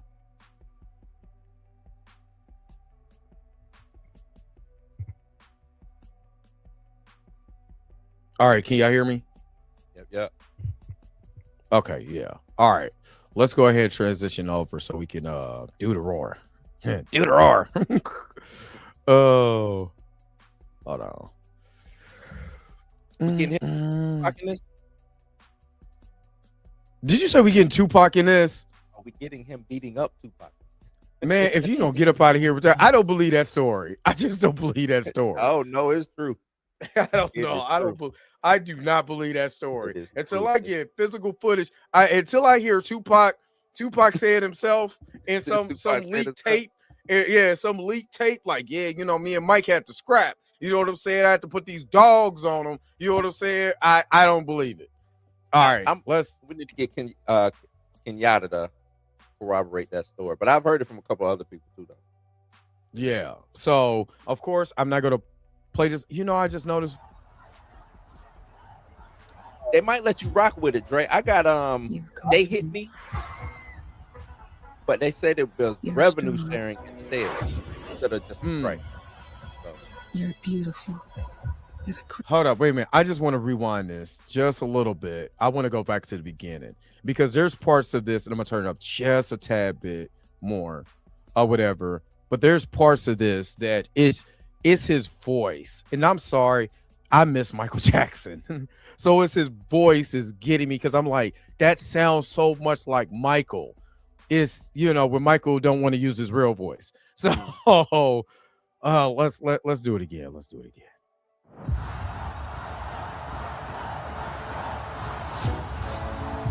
You're confident. You're strong. These people gonna be falling out. Yes. You're beautiful. You're the greatest of all time. Pause it. Let me tell you something. You said pause. Yeah. You're pausing on Joe, huh? So he can beat all of us for not playing. Hey. Tito, Michael, get in here. Go give me that switch. Do y'all think that was the end? I'll talk about that when we're done. Was that the end of the movie? Do y'all think that was the end of the movie? No, I think that's the beginning of the movie. I think that's the beginning. That's the beginning because that's the bad tour.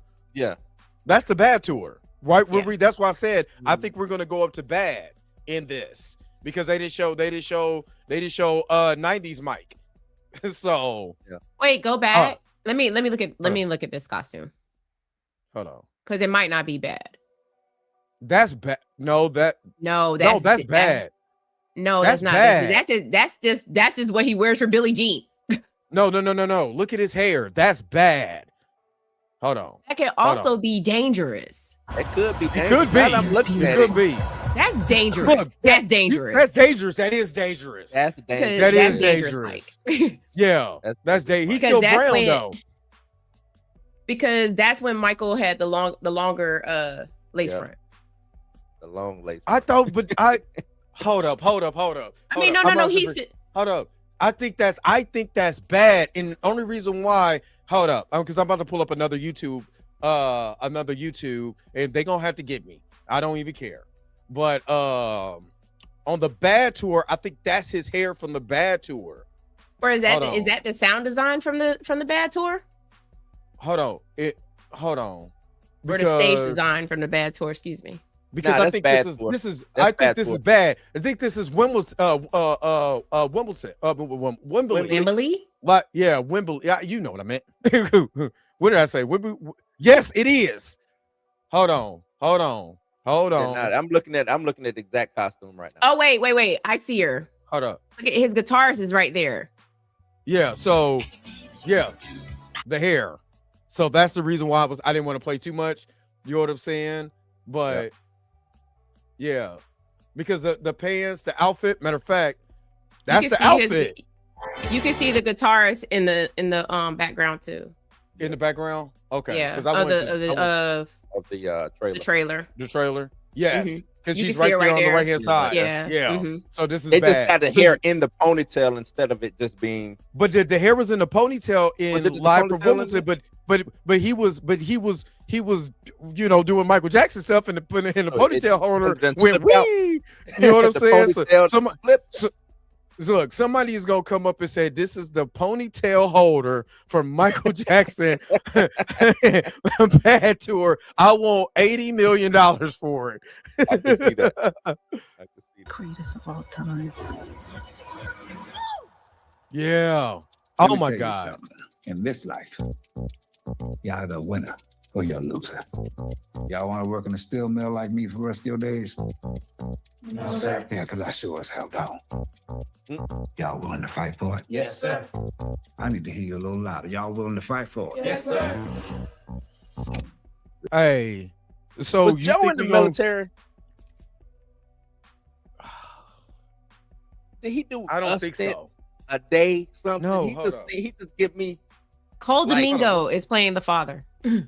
Coleman Domingo. No, I'm just saying. I'm talking about in real life with Joe Jackson. Hold on, I'm about to look it up because in the words of Mika G, to the Googles. Okay, It- let me so apparently boxer. Coleman Domingo did his research when it came Yeah, to Joe He Jackson. did. Served a And career. of course everybody we know that Joe was Joe. Based off what his kids have told everybody that he was it. He said that he didn't want that to be depicted as much as it was in like the American Dream. So there might not be y'all Okay, might not be listen able to y'all that if you're waiting to see what Joe gonna do to these kids, you might not get to see what Joe do to these kids. Because that's not what he wanted. Like he didn't want him to be depicted. I mean, even though we know he Who? did what Michael? he did. No. Joe. Coleman Domingo. He was Okay. he was like, I understand like that's where they came from, but that's not I wanted him to be portrayed as like he is still like this hard ass, but still not like he didn't want it to be portrayed that he was putting hands on the kids, even though we know he was out there doing it. Yeah. It's 2026. Yeah, we can't have Joe putting hands on kids. I get it. We can't have James Evans. Nah. Or maybe it won't be on screen. Maybe it'll be off screen like it was Yeah. Like that it was one- in American Dream. in American Dream. Like it'll probably be off screen. Yeah. They'd probably cut away and one of the kids is crying in the corner because somebody then broke broke the guitar string. Yeah. It then made him go out there and play it. After I whoop you, you gonna play it. I don't think we're getting that part either. No, it's not gonna focus on you. I guarantee you, they're gonna talk about the brothers, but they're not gonna be the focal point of this movie. The focal point is very much Michael. So, ready whenever you are, Michael.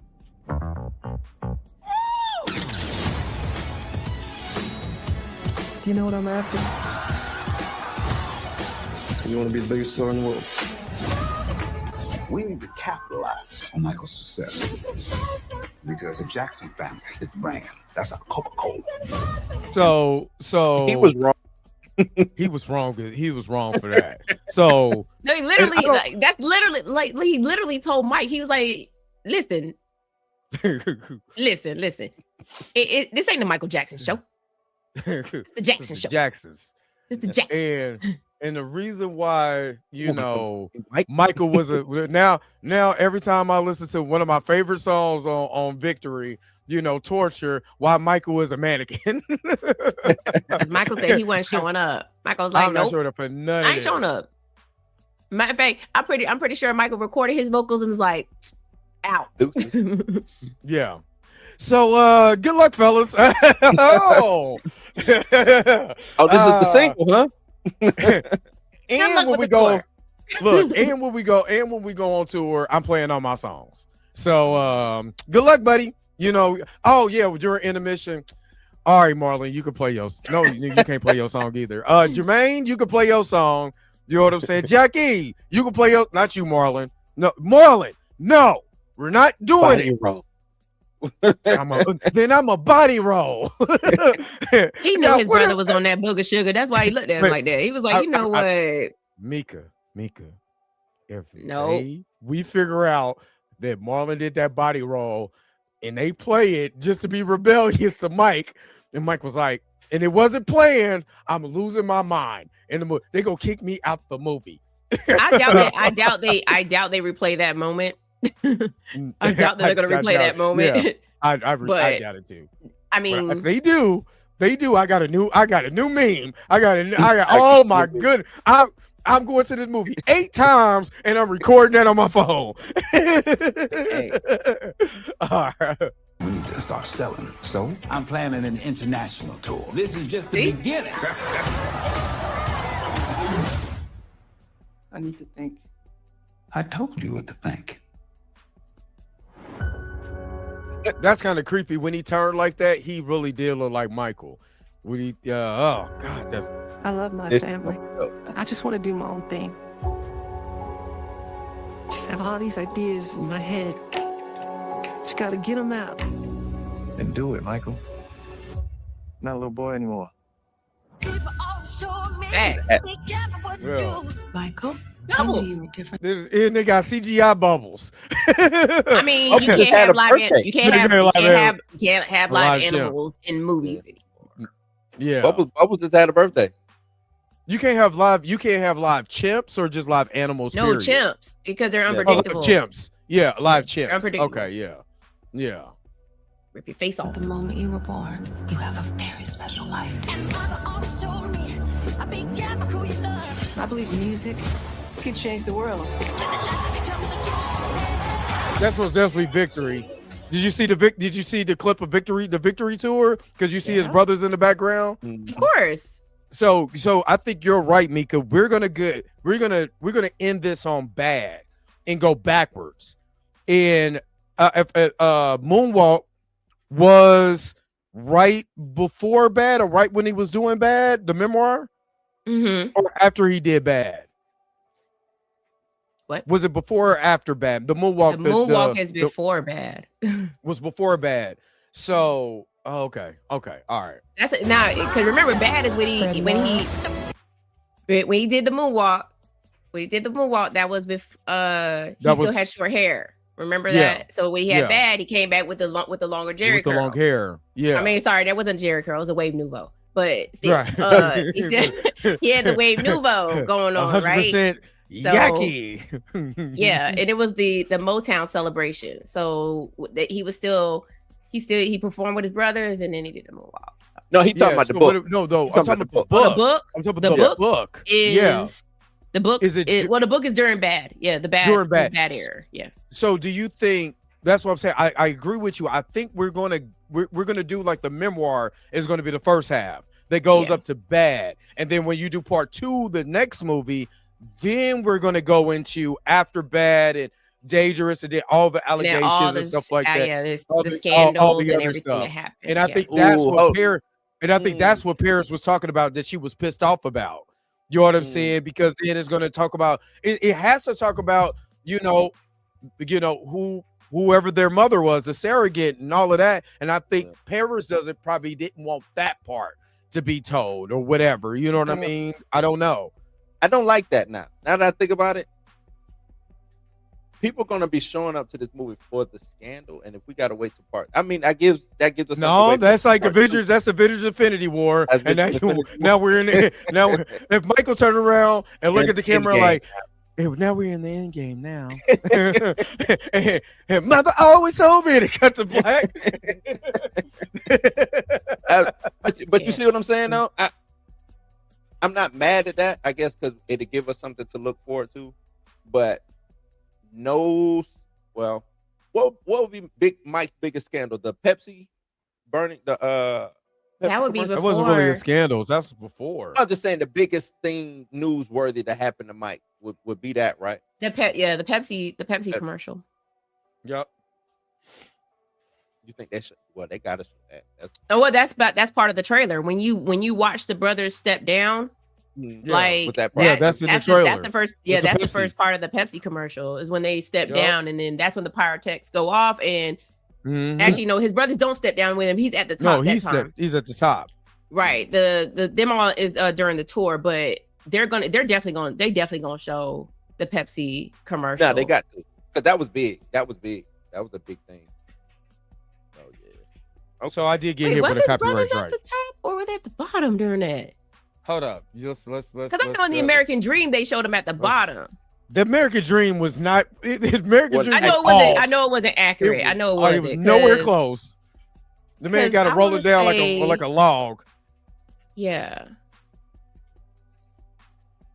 Body roll Blu-ray extras.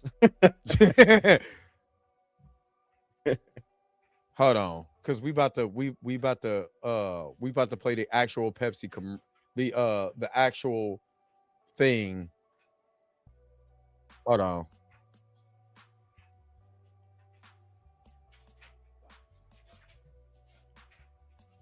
Let me turn this down because this is loud as hell.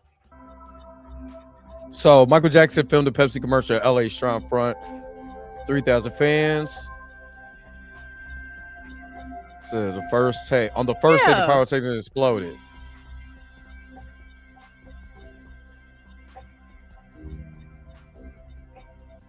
He said after he descended, so he was up the stairs. That was the first take. Yeah.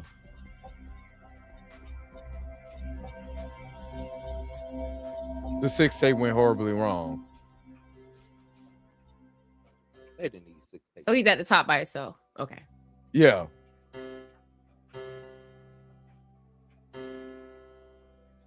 Yeah, his hair is already on fire while he was wearing now. And then they came and got him. On that one. They came and got him. So they didn't need 6 takes. Why did they need 6 takes for that? Because it's Hollywood. Right. And maybe they was like, oh, well, Marlon, you're in the wrong place. Come all the way down here. Matter of fact, sit next to me, Marlon. Sit next to me. Not sit next to me. Right here. Sit next to me. You can't be in this shot. I don't care about body roll. Sit here.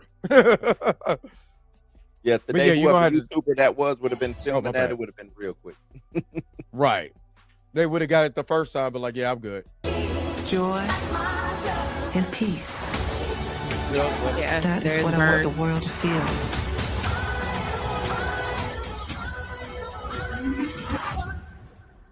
Magic. Okay. That's crazy.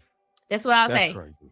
If you notice, they didn't show anything from the second half of his life. They didn't show him dancing Nope. on top of cars. Nope. They didn't show him Nope. with his kids. They didn't show him being Nope. married. None of that. So I Nope. definitely believe that this is going to stop.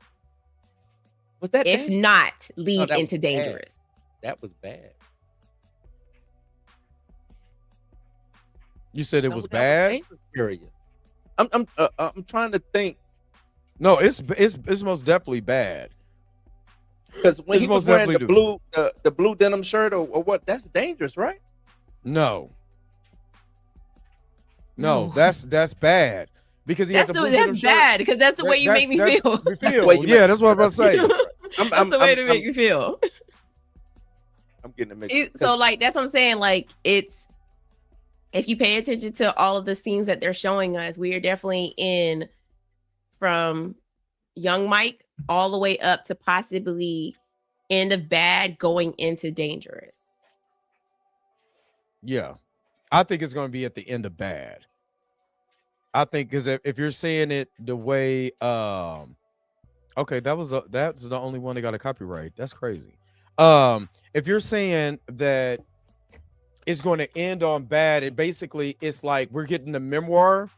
That's what it sounds like. The first half is going to be the Moonwalk memoir. Right. The second half is going to be controversy, all the other stuff. You know what I'm saying? Right. Because think about it. Think about it like this. I can split this movie in two, and this is automatically going to be $1 billion movie, right? I can make $2 billion. I can make, $4 billion in two movies or $2 billion in one movie and just make this long as hell. You know what I mean? So why don't I split it? People go, it's going to be year? more people. I say wait a year. Avengers Endgame. Wait a whole year. Yeah, I wait mean, a it's year. already done. It's already done. So drop that So would you wait mug 6 in months? December. You said Drop roll it in that December. beautiful Facts. beam footage. Well, Like, if you do 6 months, why it'll be in make us wait? October. It's two. Yeah, it's if it- two parts. Yeah.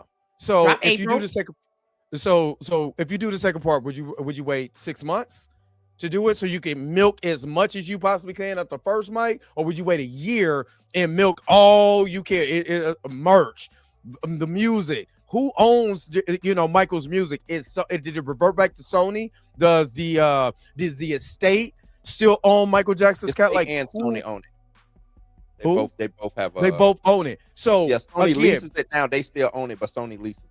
So think about it like this: how much money would you make in a year off of Michael Jackson all over again? Oh my God! Think about to be rich. I mean, Just think about honestly, the- I would wait. I would wait and see what the box office does, and then I mean, obviously, it's gonna It's gonna be It's stupid. gonna be stupid, right? But I will wait until like, okay, the box office numbers drop under a certain point, and then we drop drop part 2 on y'all heads. Somebody said drop part 2. Did it say Endgame? I mean Doomsday? No, I put it right next to Avengers Secret Wars. Yeah, Marvel. What you go? You wouldn't let Michael buy it then. You wouldn't let Michael buy it. Now right. Michael beat you at the box office. Mm-mm. Mike, I'm trying to tell you. I believe just 2 million people watch this in 12 hours, right? Just think of how many people are going to watch this worldwide. You know what I mean? The worldwide is going to be absolutely crazy to me because you're going to hit. I think honestly, domestically, this is probably going to be 200 million domestically. Internationally is where it's going to make all of his money. China is going to promote the hell. They loved Michael in China, Japan, Europe. You know what I'm saying? You got Russia, Germany. You know what I'm saying? All of those places. Oh my God! Internationally is where all the money is going to come from. Internationally, and I think it's going to have the biggest box office weekend of any movie this year, and especially one that's depicted from a biopic. So, my personal opinion. Here you go, Dre. Blue is you're frozen. I'm frozen. You're frozen. There you Now go. you're not. You're good. Okay. Yeah. Where was I at? Okay. So the Sony owns a significant portion of Michael Jackson's music catalog, 50% stake from his estate in a $600 million deal finalized in 2024, with the estate retaining the other half, while Sony fully. So they own half. It's half and half.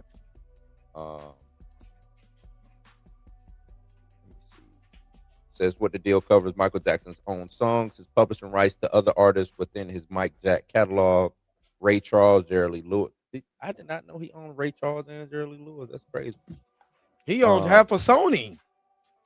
Yeah, but just the names that I'm looking at, like, I didn't even know that they was part of that deal. You know what I'm saying? But so basically, it's a 50-50 deal. Yeah, 50-50. When it comes to the catalog, so they're gonna be making. Torian want me to read this to you, Blue. Yeah. I do strips now under the tongue, let it dissolve. We good. But yeah, now that, especially if the soundtrack does come out and it does, we know it's gonna do numbers. Do we get remastered Michael Jackson videos?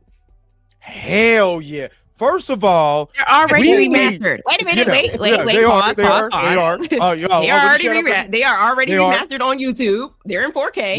Yes, they are. Yes, they are. We need a remastered, fully redone Victory Tour.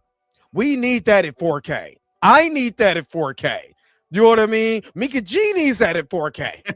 We all need it at 4K. I need that because I will automatically. Matter of fact, if they just do they can make so much money just releasing, like, you know what I'm saying? Capsules and catalogs and his catalog of his tours. Just a tour, like live from Wembley, like they did live from Bucharest. You know what I'm saying? The Victory Tour is one of the rare ones that you don't have that's at 4K. Triumph.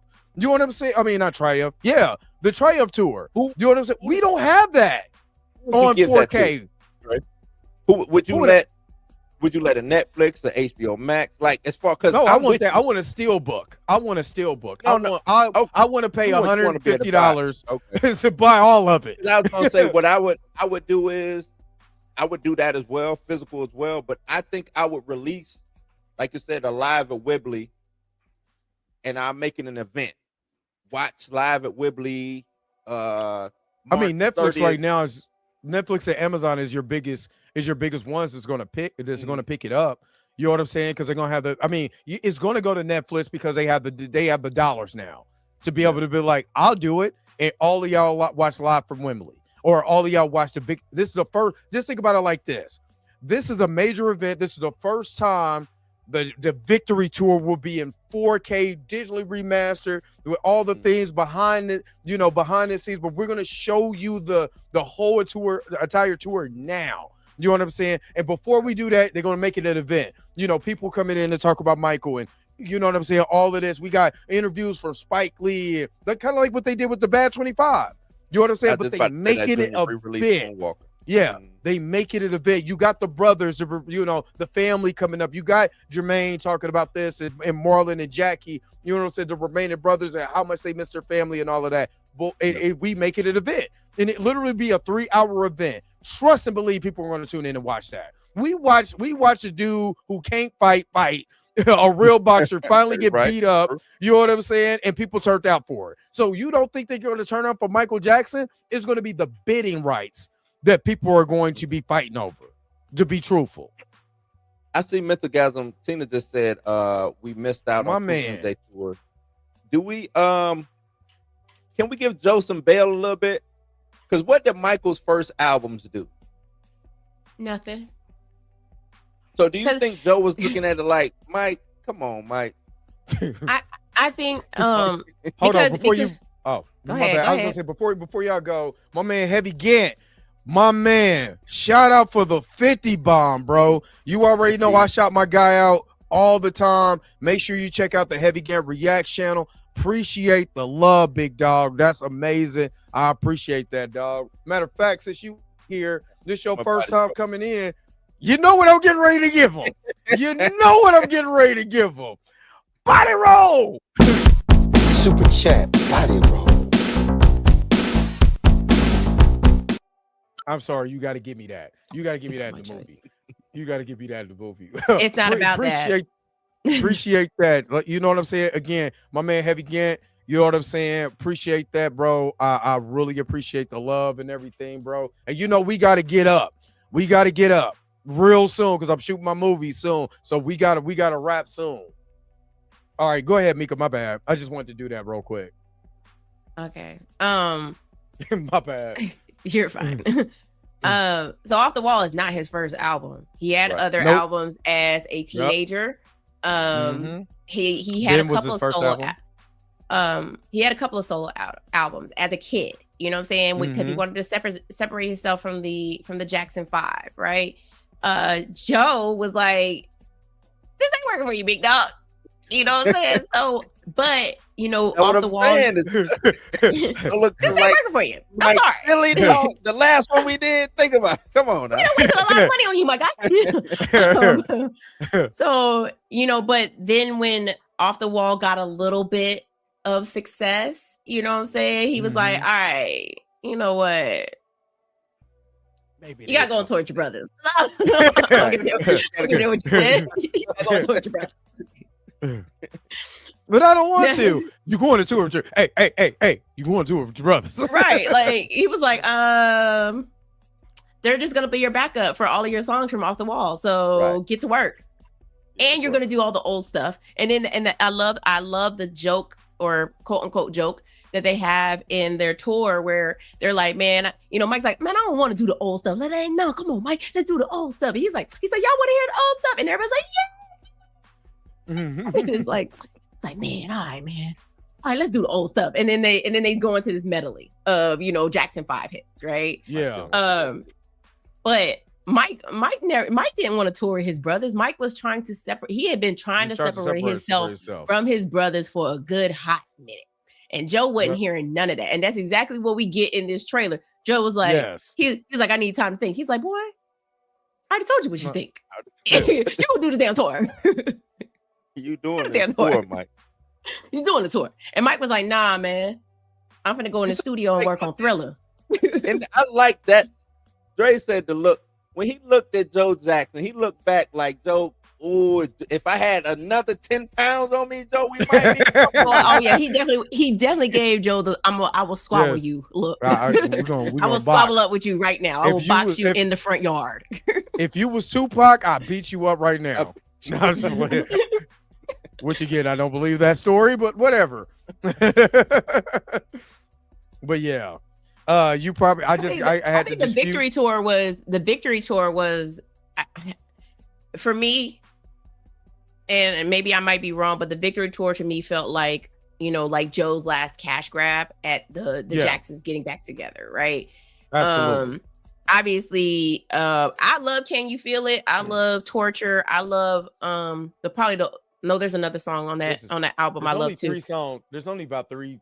Not Tito's song, Jermaine's Jackie's song that he has is pretty good on there. I think Tito's song.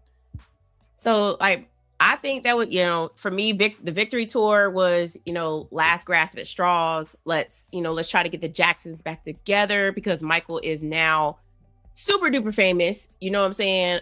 Crazy famous. So let's ride on his coattail type thing. And that's why Michael didn't show up for the Torture video. Yeah. Well, okay. So for me, it's Torture, State of Shock, and what is it? We Could Change the World, I think. But that's it. I don't really listen to. Can You Feel It? Is Can You Feel It? No, nope. That's on the Jacksons. That's on the Jacksons, but Torture, State of Shock, and I think We Could Change the World is the only songs I listen to Torture more than any other song. I listen to that in repeat. I do not go any further than that. I don't. And You Feel It, and I'll listen. And that's on that's on Jackson. That's on Jackson's.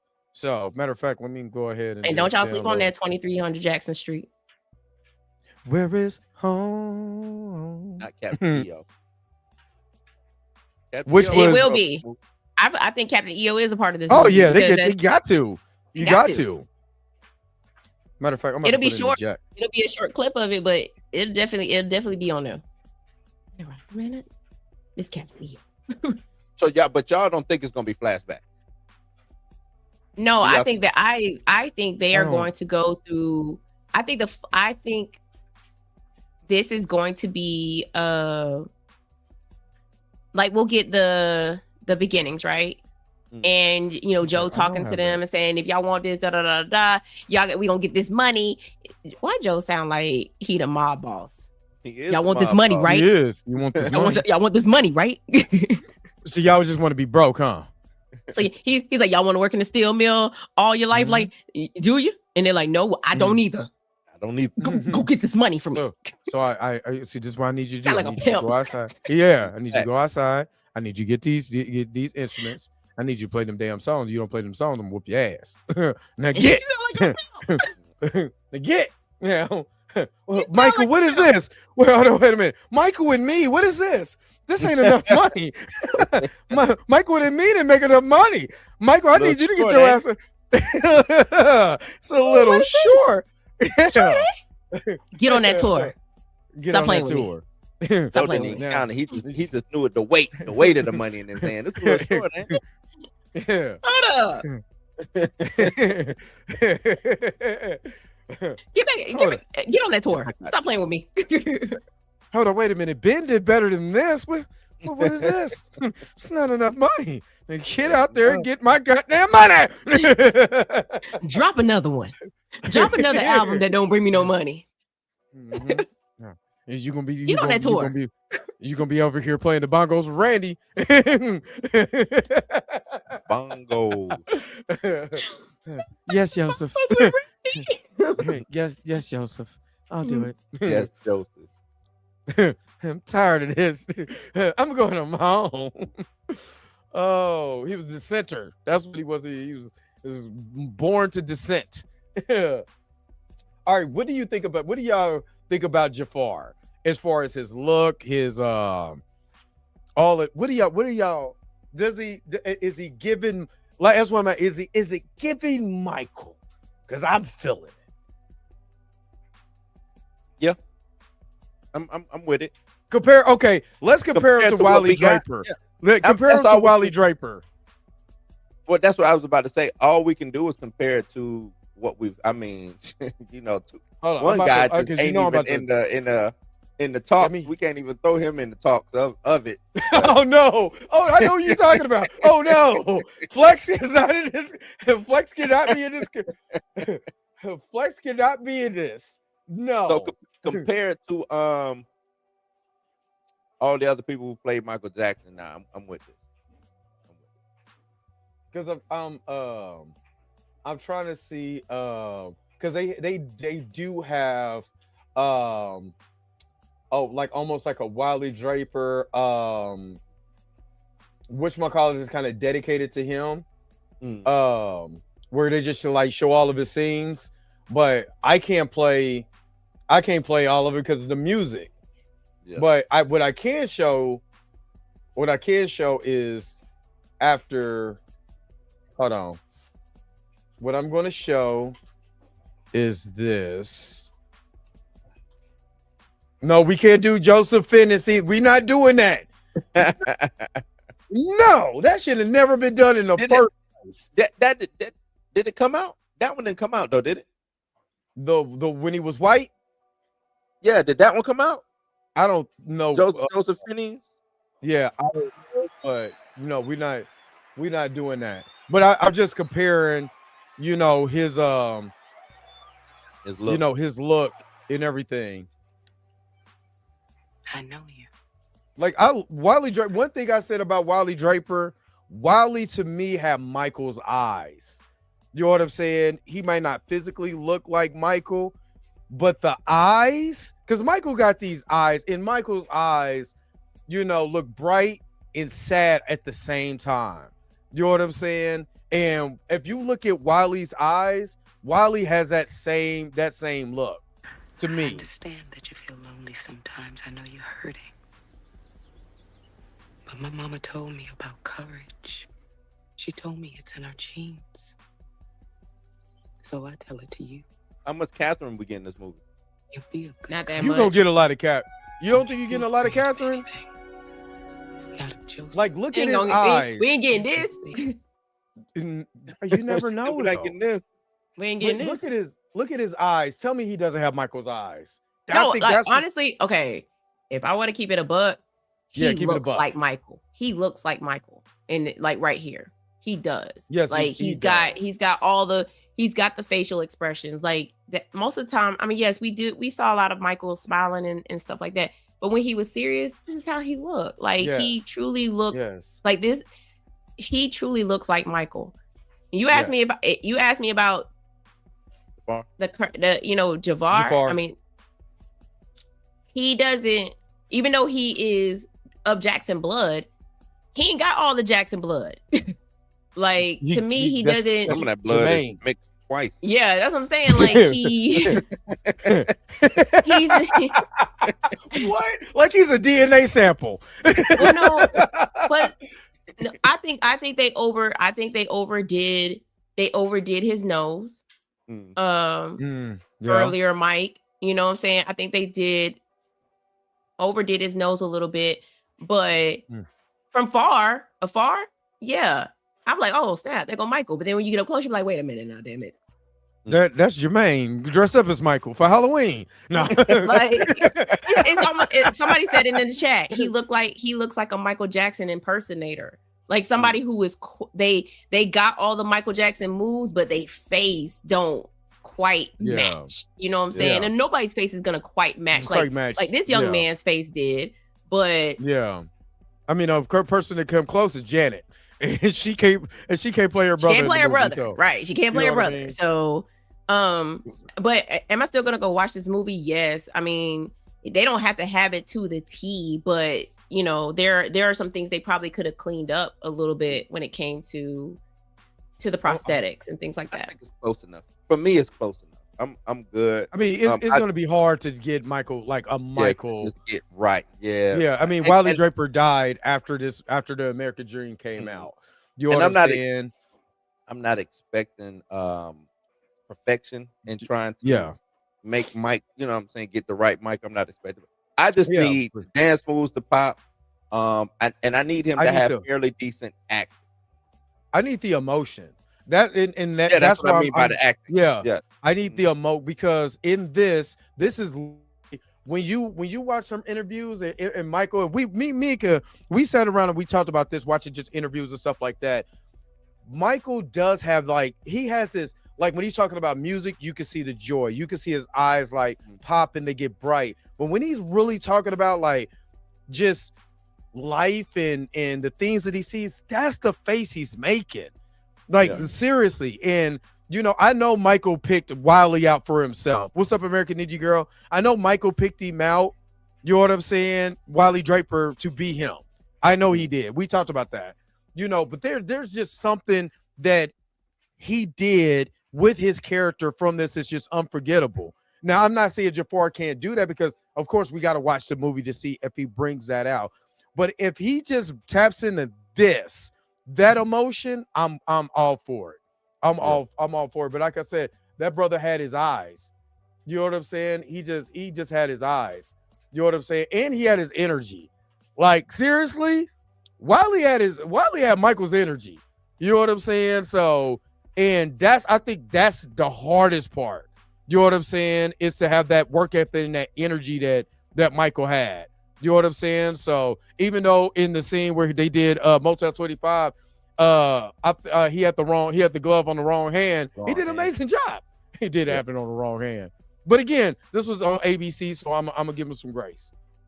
But Jafar has the voice, he has the singing, talent, because man, brother can sing and he sounds like Michael. You know what I'm saying? But I'm not gonna be like, oh, he's not this, so I'm just gonna enjoy it. I'm just really just going to enjoy the movie and see, you know, what feelings do I have with this movie. What would you want to see in this movie that like you wouldn't think would be in the movie? You know what I'm saying? Like Tupac? What moments? Like what? No, I'm just playing. What MJ moments that might have touched you or stood out to you that you would like to see in the movie? Because for me, and it's stupid as dumb, but when him and Oprah, and I know that'll be later, But when Oprah was interviewing Mike, and Mike was just ignoring the hell out of Oprah. Now that's later, Mike. Though I know it's later, Mike. I'm just saying I would love to see that. Oh yeah. Oh, I'm just petty, Mike. I want to honestly. There's what I would like to see is when he was working on because it was on my it was I bought it from Time Life, but it was a white booklet. It had all the songs from, what is the name of that album? Because it had all the songs from Michael, all of this. It was a white booklet, but it had like demo versions of like was it Don't Stop Till You Get Enough? And you can hear Michael, Janet, Randy, them. I want to see that. I want to see them. Best of Mike. I can't think of the name of that album. I like 100 of them, like the best of Michael Jackson. I can't think of the name of that album. Not Michael Jackson and Stedman. But anyway, I just want to see them. I want to see his process of making music and why it's, you know what I'm saying? Like number ones, that's what it is. Thank you, Junior Network. It was the number ones.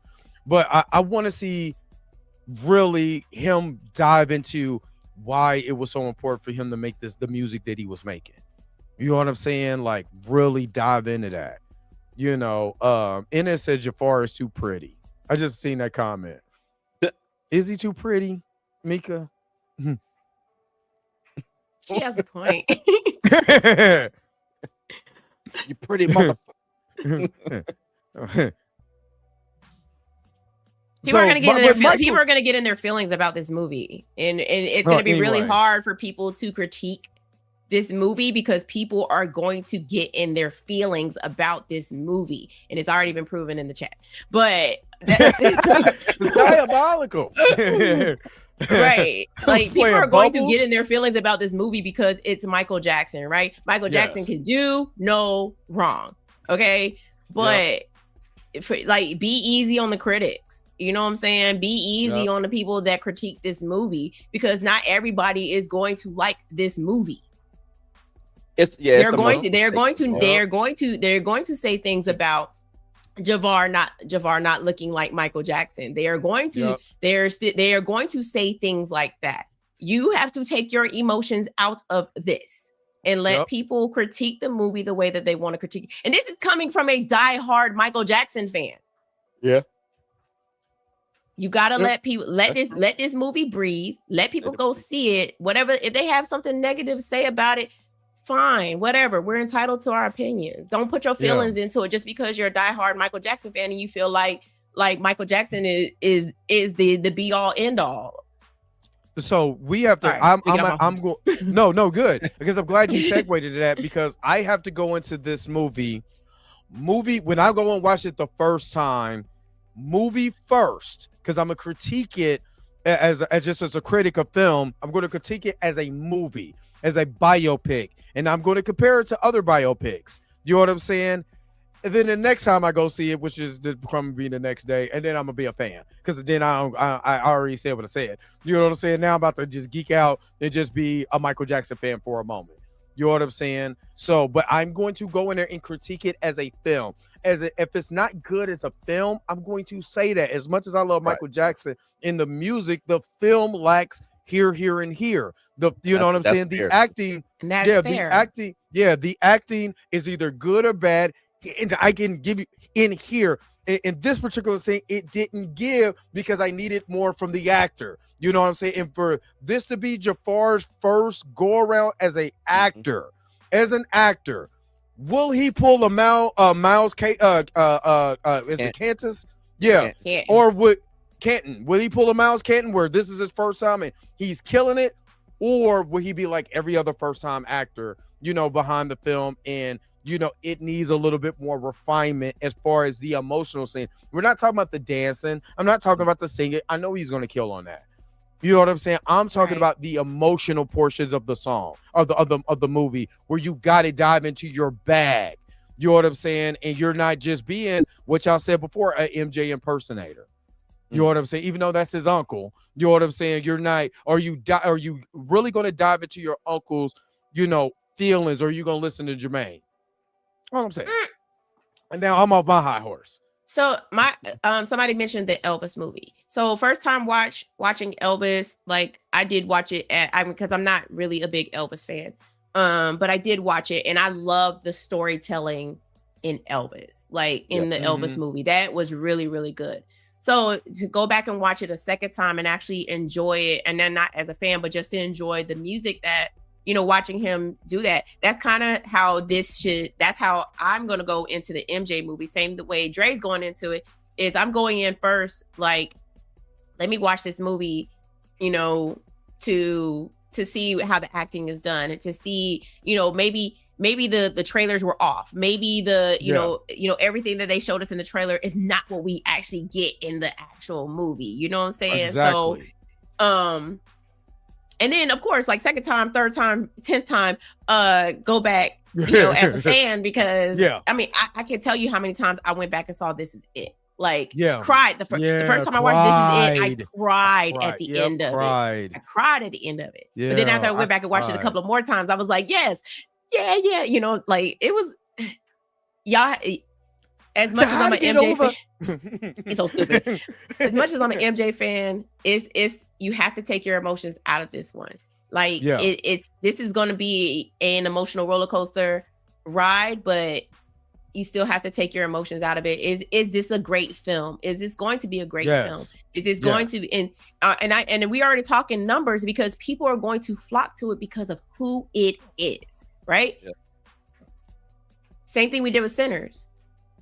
We flocked to that movie because we knew who was in it. We knew who was directing it. We knew that this is going to be we knew, right? And what happened? It ended up being exactly what we wanted, right? So I'm hoping the same thing for the Michael movie as well, too. I'm hoping that they give us what we want, like what the fans want, but be easy on the critics because they're going to, I promise you right now, they're going in with a different eye lens than the regular audience member. I agree, Mika, but how old are these critics? Well, no, I mean, we're not talking about the older critics. I'm talking about people that actually get like us. You know what I'm saying? Like, people that get onto camera and because it's going to be all over TikTok. It's going to be only reason why I'm saying that is because you said be easy on the critic. Some of these critics, some of these kids are gonna come in who don't know nothing about Mike and critique it a certain way, and then I want to be like, you might want to pump your brakes a little bit because you wasn't around for the era to even understand, like the passing out. Right? We know in real time, in real life, people died. Footage, there's footage. They didn't just pass out. I'm pretty sure it was maybe 2 to 3 a tour who didn't make it back home. No, and I'm saying that kind of jokingly, but on some real stuff, like, you know what I'm saying? Like, people were passing out. This dude was just as big, and I don't think kids understand that. You know what I'm saying? So when they critique it, they go, it ain't no way somebody was bad. I just know something like that is gonna happen, and then I'm gonna just have to refer them to the real footage. You know what I'm saying? Hopefully. Do you think they intertwine some real footage into this? Some actual? I don't think they'll. I mean, maybe in the beginning when they do maybe like a montage type thing. You think that's what they do? Montage? You think they're definitely getting a montage, like a moonwalker? Yeah, we definitely getting a montage. The first 15 minutes is videos. Yeah, they're definitely gonna give us a montage. This is what I need though. At the beginning of this movie, I need them to have Michael Jackson's feet walk across that stage. He's spinning around and go, woo! You see the MJJ. I need that. That's his production company is part of it, though. Yeah, I just need that, though. I need that because then that's going to set the mood for me as the fan. It's the fan part of me going, ah! But I feel like this is the way I feel. I feel like if your kids don't know who Michael Jackson is, you have failed as a parent. My kid knows who Michael Jackson is. My kids was playing. We was playing the Michael Jackson game. They was listening to songs. They listen to Beat It, Billie Jean. They still listen to Michael Jackson to this day, and they're My daughter cried when Michael Jackson died. She was only 8 at the time, 7, 8 years old. That's what I'm saying. Like. Your kids got to know about Michael Jackson if you're gonna drag them to go see this movie. Look, and I would lose it. Reason I brought that up is because I saw in the chat somebody made something about people aren't going to see a film about a pedophile, and I just know that's coming from. I saw that too, and in my mind, that's why I said what I said. But that's why I said what I said. I said you got to take your feelings about it because I was about to go off. Yeah. Because I was about to say we act like they didn't have an Elvis myself. movie. Y'all act like they didn't have an Elvis movie. And how old was his wife? Jerry Lee Lewis. I was about to go off. Trying to check myself. Yeah, when that's what I was like, I know that was a child. Okay, so the Accent Black Beach, I don't have it yet, but I'm not wearing an MJ outfit. I am. I'm gonna go in this Smurf hoodie. No, you're not. Trying to be. No, you're not. Yes, I am. In April, listen, I have gotten to the point where like I'm not showing up. Like everybody's like, "Oh, we're dressing up for Wakanda forever." But I'm going in this hoodie. That's what I'm going in. I'm trying to figure out. Do I really want to go? Is Beat It? You know what I'm saying? Since that's my favorite video of all time, next to Billie Jean, or in Smooth Criminal. And then keep it in the closet. But I ain't going to keep it in the closet. I'm not wearing that. But I'm trying to see, is it Beat It or is it Michael Jackson from Thriller when he has on the Letterman jacket? You know what I'm saying? Or the Thriller outfit? I don't know. I don't know what I want to do. I have two Michael Jackson Thriller shirts. I needed to just figure out, am I wearing black or am I wearing the black one or the white one? And that's it. Like I'm not wearing no costumes. Like I'm not dressing up. I did that for my what birthday was that? Shoot, the 25th birthday. I had a Michael Jackson themed skate party, and I dressed up as Michael Jackson from. I'm doing it. But I think this the one I'm doing. Beat It. I'm dressing up as Mike when he had blanket hanging over the balcony. Red shirt, black jeans. I'm done with you, dude. I'm done with you. That's not part of the story. We got there yet. No. We're not showing up. I'm showing up as Michael dressed for the Oprah interview. Were you just sitting there like Oprah?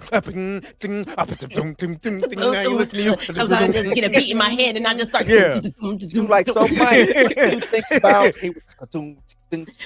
Sometimes the beat just pop in my head and I just got to get it out. Michael, what about anything else? I ain't listening. What? You were the whole song. All right. Puma Lee, thank you so very much for the $2 super chat. Dre in the white socks and the black shoes Thriller jacket. Hey, that's what I'm really trying to do. I've already priced everything. So all I need is to wait it for March and trust and believe it will be coming at my doorstep. And I'm gonna take my hair down, put some hair gel in it when my hair is wet. You know what I'm saying? So when it's at the end of it is dry, like a real Jerry curl. Oh yeah, you know what I'm saying? I might even have me a little spray bottle. But thank you, Puma Lee, for that $2 super chat. You know already. You know I'm about to hook you up. Super chat, body roll. You see his hair in there? That's the way my hair gonna look. Dry and dry in certain areas. He was like, Mike, you can leave after this. Mike was like, yeah, I'm gonna go ahead and leave. I'm gonna take a picture, everything. I'm taking pictures. You know what I'm saying? I want to have fun.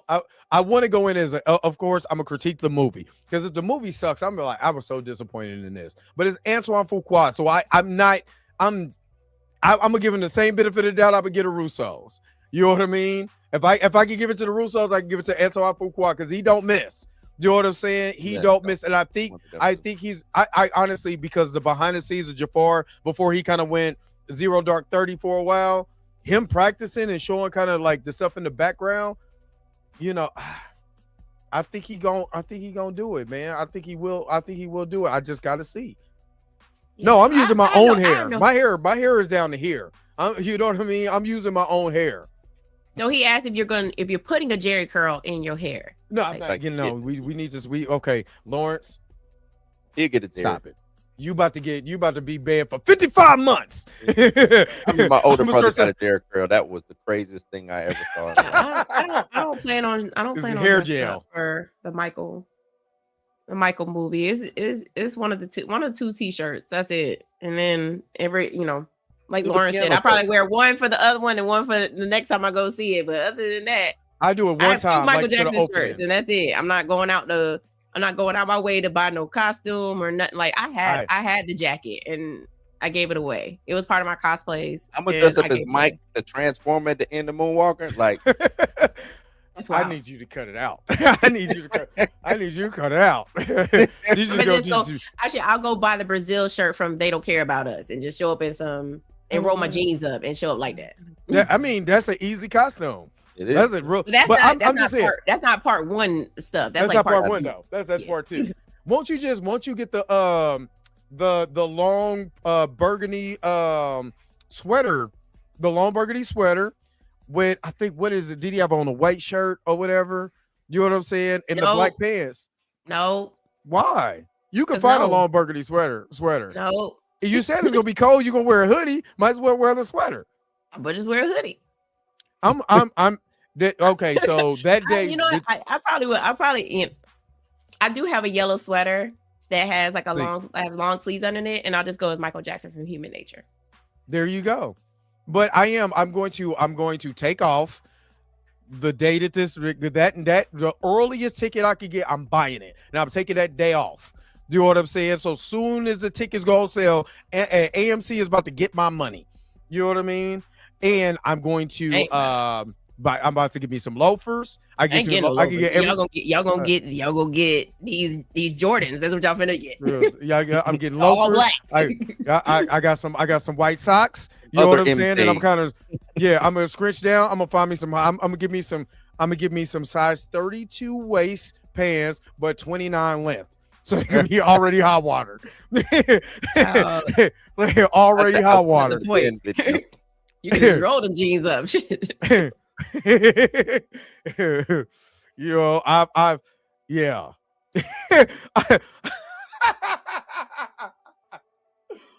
My homie that's watching the show right now says so we get the Jerry curl right. We are not getting Jerry curl. I'm getting some hair gel. And I'm gonna shake it. Put the hair gel right here. You stupid. Shut up.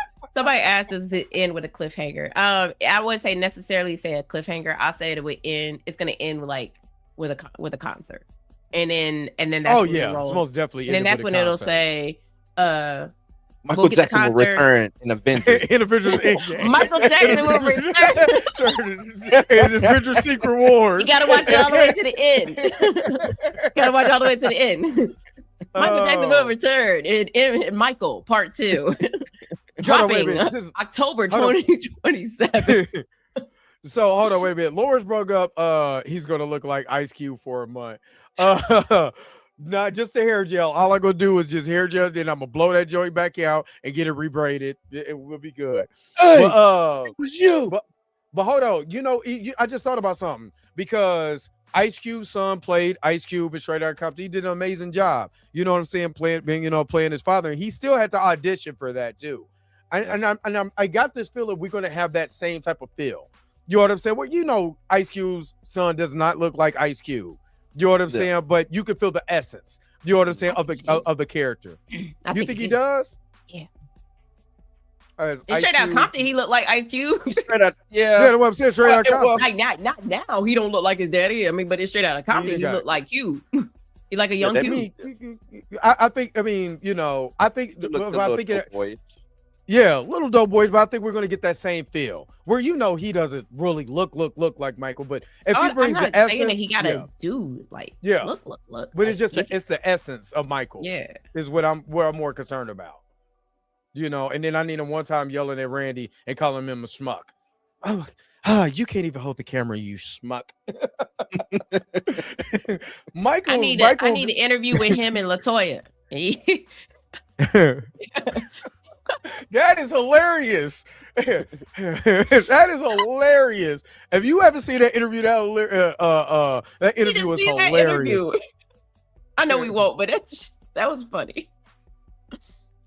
That is hilarious. That is hilarious. But yeah, so I think this year for me, I'm be eating good at the movies. Last year I ate, but I ain't eat good. This year I'm eating good at the movies because Michael, Supergirl, the Mario movie, the Masters of the Universe. You know what I'm saying? Whatever Kevin Feige gonna put out with this Doomsday movie, whatever Feige doing.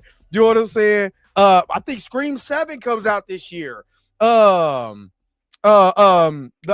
Wayans scary movie is coming. I mean, I'm being good. I'm being at the movies a lot this year.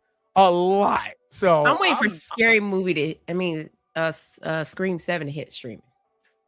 You gonna wait for it to hit streaming? You gonna wait for it to hit streaming? I'm waiting for it to hit streaming. Oh yeah, Street Fighter that franchise. God damn. Street Fighter coming out. Mortal Kombat might come back. Jonathan Majors back as Kane. Look, I'm not gonna lie. If he does come back, I'm calling. Let me shut up. let me shut. I'm gonna hold that thought. Mortal Kombat 2. But yeah. It's that recreated Studio 54. That was a dope movie back in the day. Studio 54 or 54. Oh, Studio 54. Yeah. Oh yeah. But yeah. I don't think it died with Wes Craven. It was some good movies out there Wes Craven had. I don't think Mika, you didn't like this last Scream movie, right? Mm-mm. But the two before it you did like. I like the one before. I like 5. 5 was all right. I didn't 4 was okay. I like that they did try to incorporate social media into 4. That was pretty dope, but also like the story behind like what would you do for fame. I talked about this on Just Another Ghost podcast. We went through all the Scream movies and we talked about all the movies and like I feel like this franchise ended. I think they should have just ended it with 5 and we would have been fine. But because 5 did so well, they kept going. And it was like kept milking it. Right. Money, and I get they're trying to follow the requel thing or whatever, but if they are following the requel, think about what happened in Scream 3. Like we find out that Sidney Prescott has, a brother, and we're like, and spoiler alert for anybody who didn't see 3. If you find out she has a brother, we found out she has a brother. So are we still in requel phase? Like, are we still doing the requel thing? Because I think once you do that, you gotta stick that landing, and I don't think they stuck it the way they feel. So that's what it is. Right. And so, like, if we are still stuck in requel phase, then that means whoever the killer is going to be someone related to Sydney that we don't know, and then the accomplice is somebody from the past. Yeah.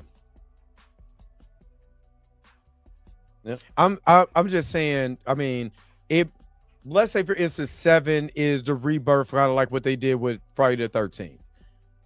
You know what I mean? Where you got a new love for it, a new aspiration. It could be like that, or it could be just hot dog doo doo. It's either one. You know what I mean? So this is supposed to be. Well, no, actually, I'm sorry. 5 was supposed to be the last one.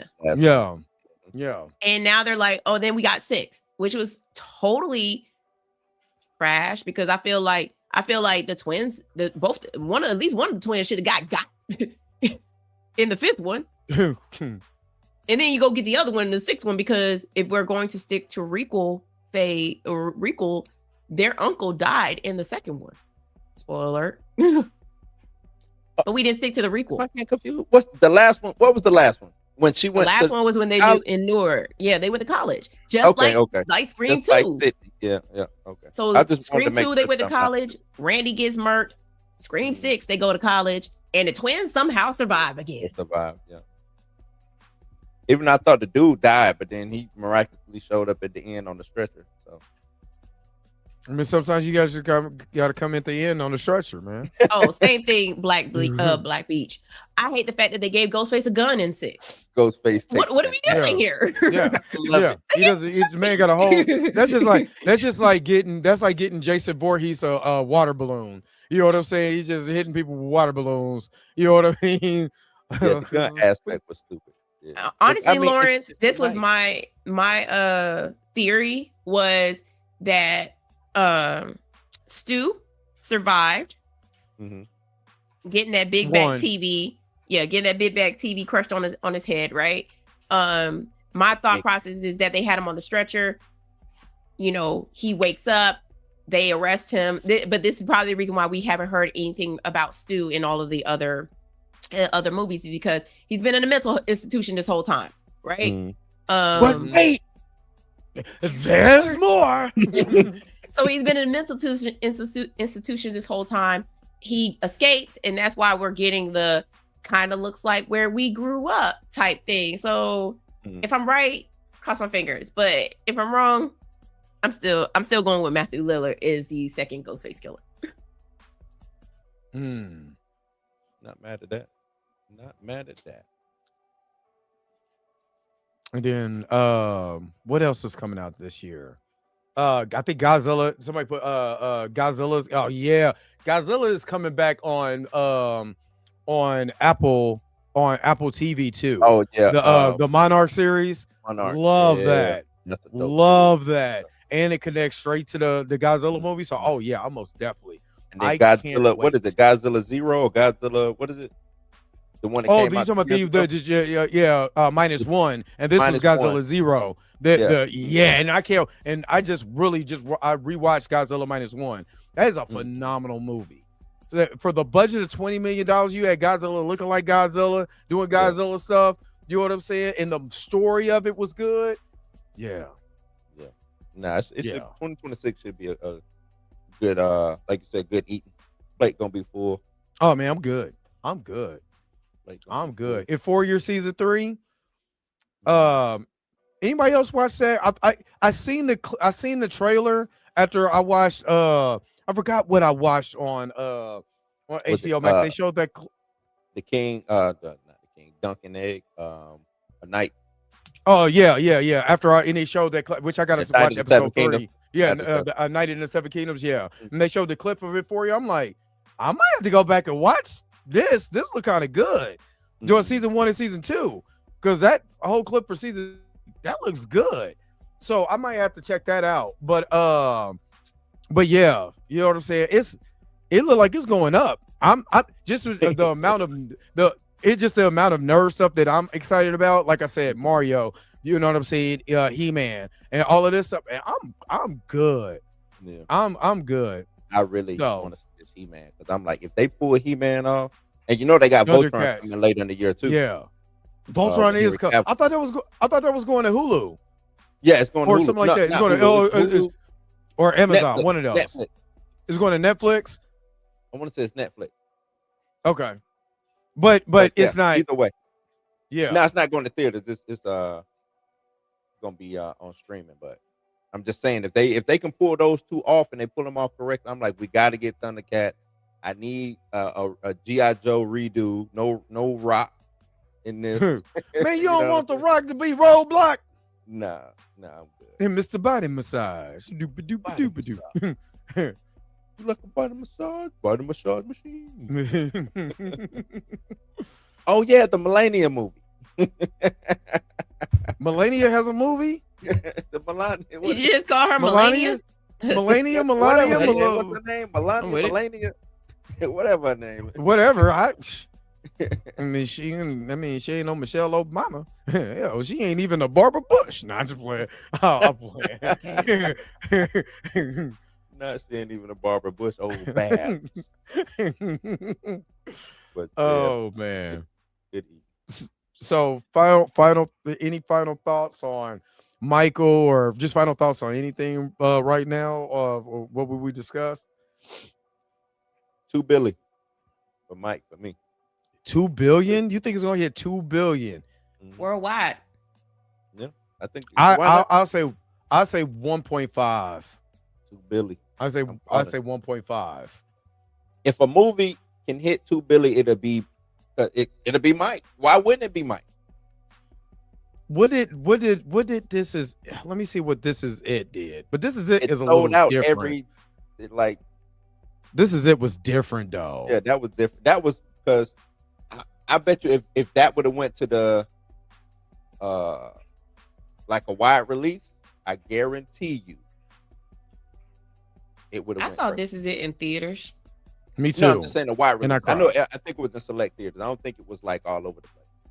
Yeah, it made 267.9 million worldwide, 72 domestically, 195 million internationally. Was it a lot of theaters worldwide? It did not say. It really didn't say. Oh, okay. Yes, it did. It was 3,481 theaters. But the film had a limited 2-week run that was extended due to high demand. So it was supposed to be limited, and it just extended for a little bit. But it's not like this. You know what I'm saying? It's not like this. Right. This is different. This is different. So, it did not flop. The budget on there was only 60 million, and it made 70 million domestically, which that's, you know what I'm saying, back his box office numbers and then some, and then 195 million internationally. But this is when we know Michael passed. This is Michael's past with a T. So right, this is gonna be a lot different. So I'm excited. But nah, finish your guys' thoughts. My bad. I am hungry. I'm just trying to figure out how many theaters.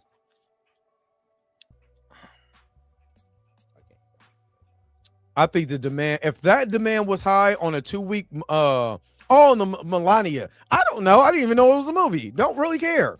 Oh yeah, don't nobody care about Melania. I was just saying with jokes.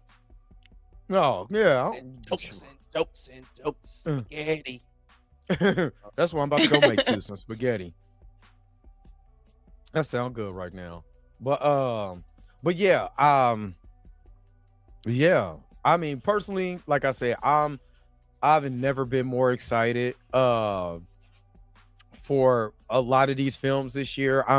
Michael, just with everything. I think the demand on this, I think opening weekend is going to be nasty. I think there's going to be sold out theaters.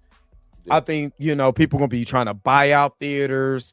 Oh, I think it's going to be crazy. And I think you're going to see the same look, as far as like when people went to go see Sinners. People are going to be talking about this they're going to be dissecting it. They're going to be bringing up new stuff, old stuff. You know what I'm saying? It's going to have that buzz, that talk. Not necessarily like it's going to be a cultural phenomenon in the opposite direction because it's Michael Jackson. He's going to reiterate. Did I say that right? Probably not. Reinvigorate. No, reinvigorate. Yeah, reinvigorate. Shut up, Mika. Because I knew it was coming. Shut up, Mika. Shut up. Shut it. But it's going to bring more people. Michael's everything is going to blow back up. The albums, people are going to be going out there looking for albums, physical media, all that. It's going to be nasty. You know what I'm saying? T-shirt sales. We're going to get a Mikey Jackson a shirt like that. Whitney, what is that? Whitney Houston? Hudson. Whitney Hudson on Martin.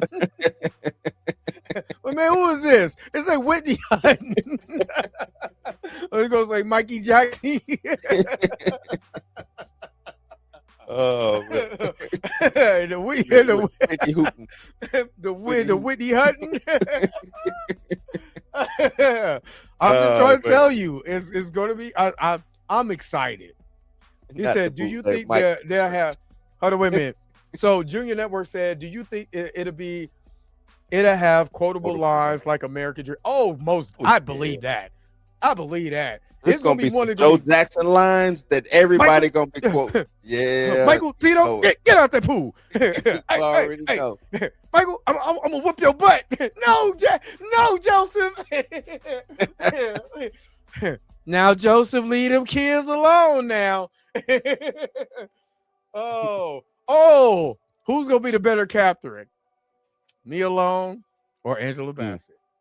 Well, y'all say ain't no Catherine gonna really be rocking in this, so it's gonna have to go to Angela Bassett. Angela Bassett got full soliloquies back there. But she did. I'm so tired of you, Joseph. I'm tired of you.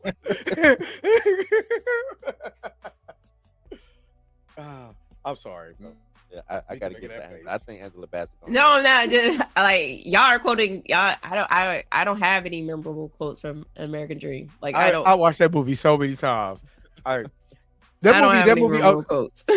I'm gonna just say this: the reason why that movie, The American Dream, is so for me is because my aunt, God rest her soul, that I used to live with when I was growing up. We watched that together, and that's one of that's a core memory for me. You know what I'm saying? So God rest her, my aunt Hazel soul, but that's a core memory for me. So that's why it's so special in my heart. As far as that, you know what I mean? So. It's a bro man can't spell. Let's say Whitney Hutton. And I'm trying it's a Mikey Jaxie. And it's gonna have Wiley Draper on the front. It ain't gonna be Michael Jackson or Jafar. It's gonna be Wiley Draper. Or it's gonna be one of those Michael Jackson impersonators. It's gonna be Michael Trapson. Not Michael Trapson. This is Lionsgate. Because I was thinking, do we get like a whole K-pop Demon Hunter Michael Jackson set on Netflix? You know what I'm saying? Do we get something like that? Because it's really gonna be Flex right now. If Flex is on the shirt, that'd be crazy. If Flex is on the bootleg shirt, that's my favorite. That's my favorite Jackson anyway. Flex. It's Flex. Flex.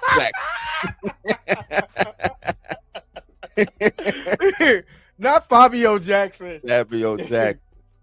Oh yeah, I think the marketing or whatever they do for the secondary market of this film is gonna be crazy. Fabio pulling up with his arms folded. Man, that dude pisses me off. That is not the best. You said that's the best MJ variant.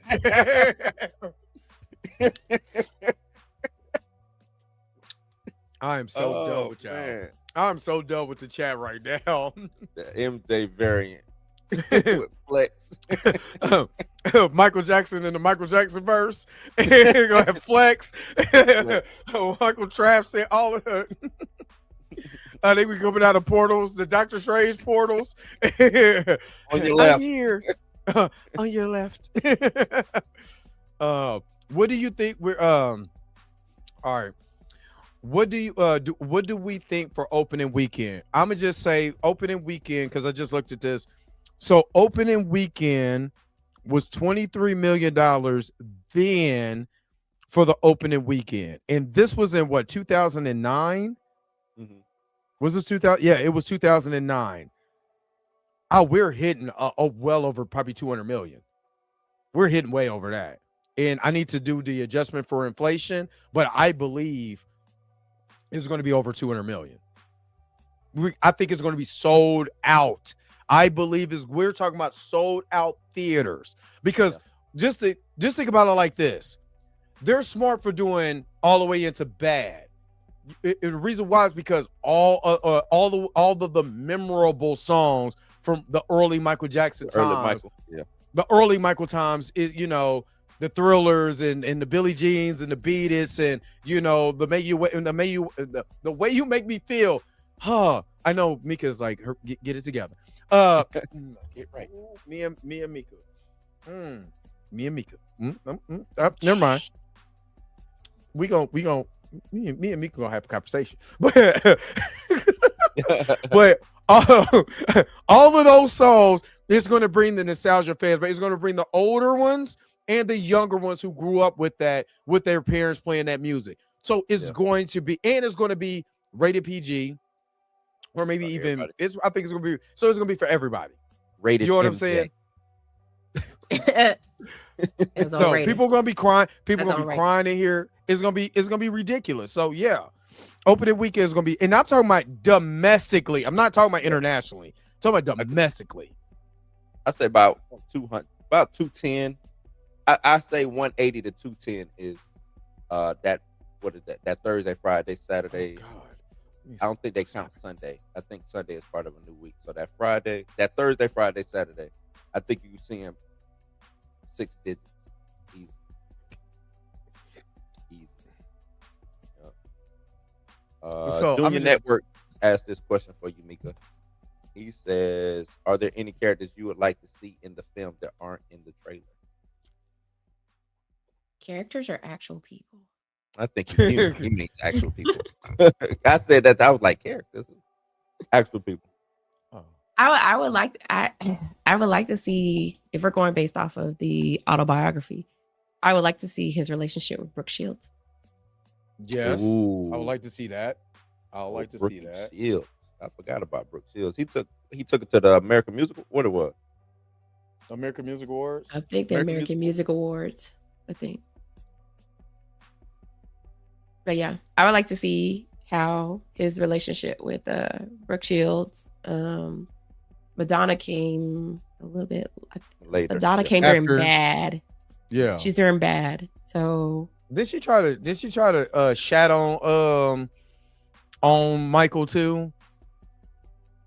What you mean? I don't think so. Like crap on like I no. Honestly, I would like to see like if he even had relationships outside of what we if he had relationships that we didn't know, you know. Him and Buffy the Body. No. Child. Who is playing Diana Ross? Do we know who's playing Diana Ross? I think we do know, right? And that's in the casting. I don't believe so. Calculator. Kat Graham. Oh, okay. That ain't bad. That ain't bad.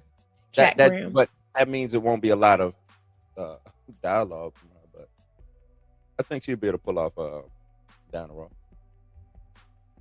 Yeah. Okay, so check this out. That's wrong. That's wrong.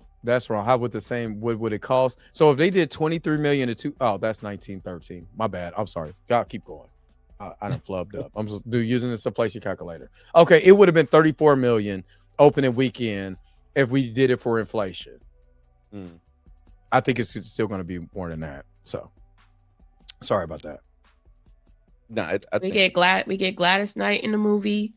We get Debbie. Well, they pick somebody to play Debbie Rowe. So hold on, wait a minute. Right? Yeah, Debbie Rowe. That's later. She's already been selected. I mean, she's already been cast. They filmed the entire movie at one time. Right. So the entire movie was done, and then they went back and started editing. And it was like, damn, this movie like 6 hours long.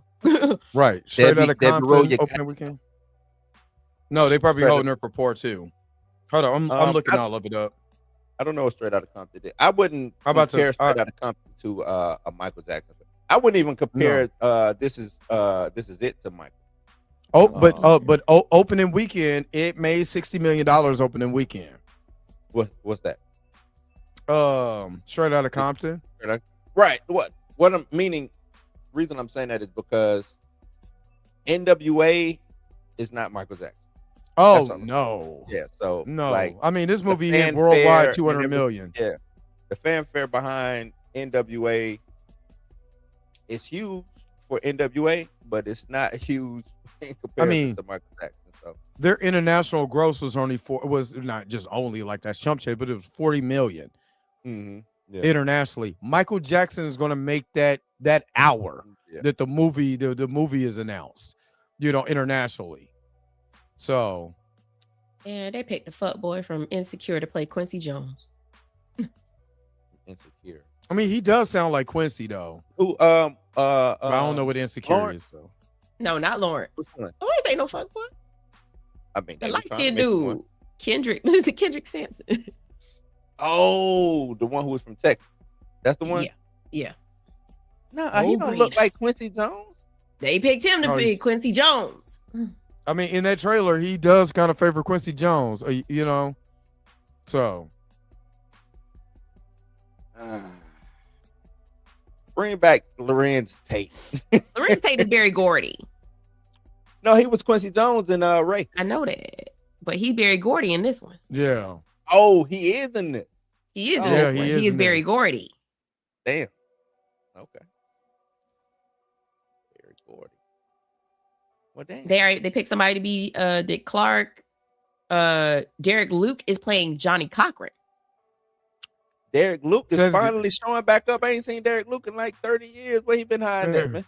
He right after he got rescued by Captain America, he been cool. He was chilling. That was it. Who's playing Janet? Now they just go down the list because everybody asking. They're gonna ask who's playing who now.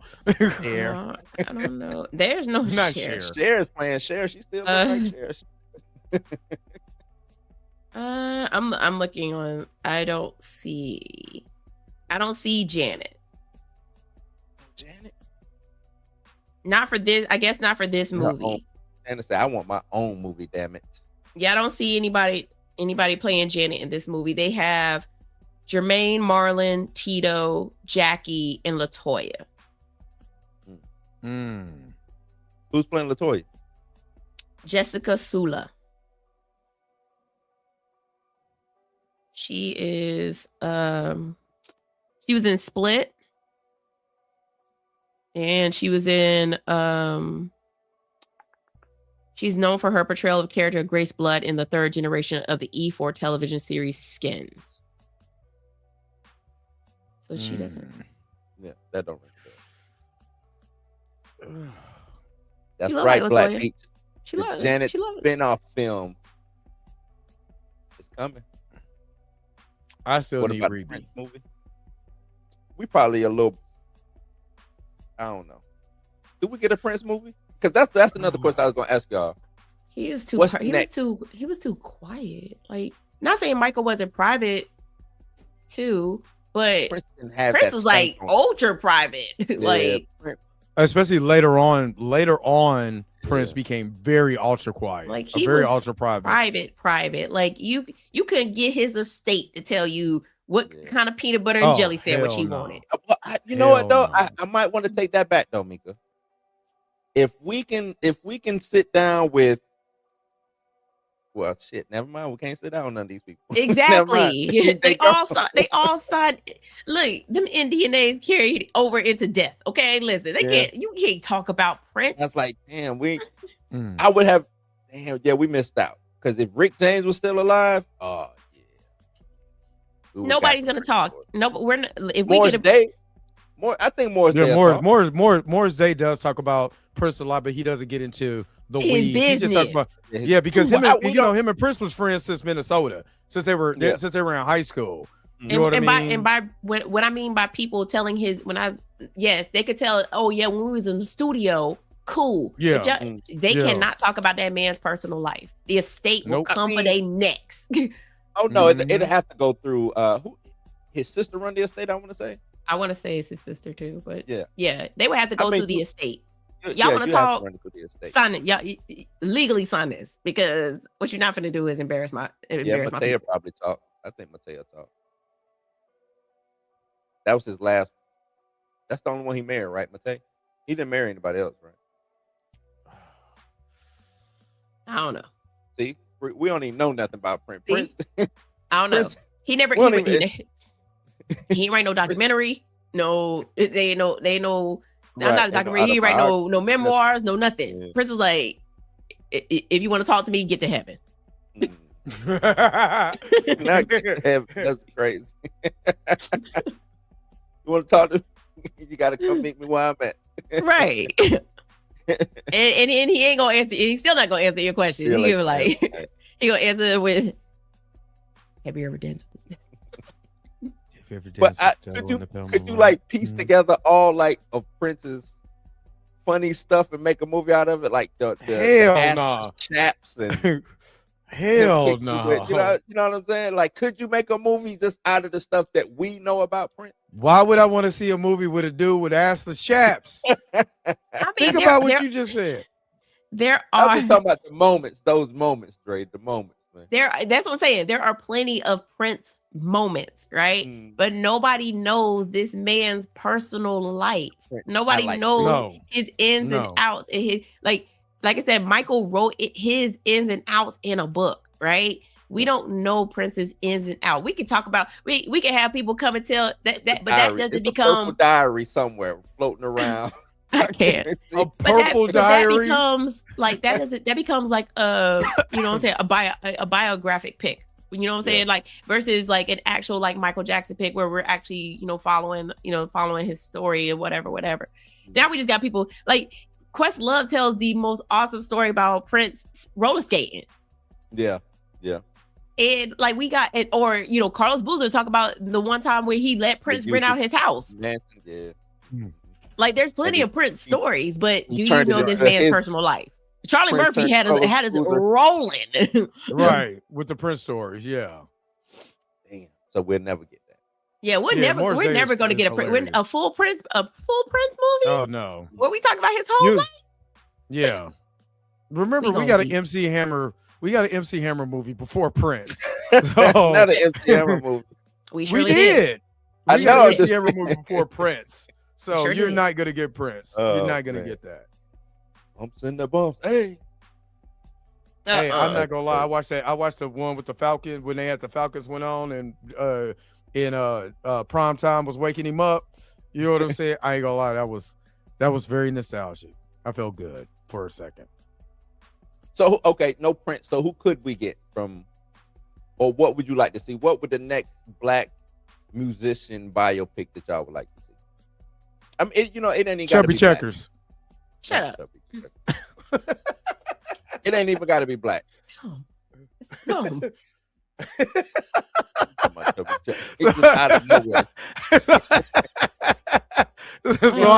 So I can't get a Chubby Checkers movie. No. Shut up. I honestly, we have been promised for quite a while a Marvin Gaye movie. Yeah. But I personally would love to see a Donny Hathaway movie because of how short his life was. But, but he still left an imprint on music, right? Like love Donny Hathaway. If y'all have never seen, there's a stage play where it's a one-man show and it's Donny Hathaway's last moments before he ended it all. It's a great theatrical play. But I would love to see a Donny Hathaway movie and bring it and have and get somebody to play Roberta Flack, like all that. Like, yeah, I would love to see that. What about you, Drake? You got one besides Chubby Check? Shut up, Drake. Oh, Chubbs, look at him. No. If it's one more, I mean, Michael is the biopic that I would have picked after Tupac, which that was trash, and I'm not talking about that. But that needs a refresh.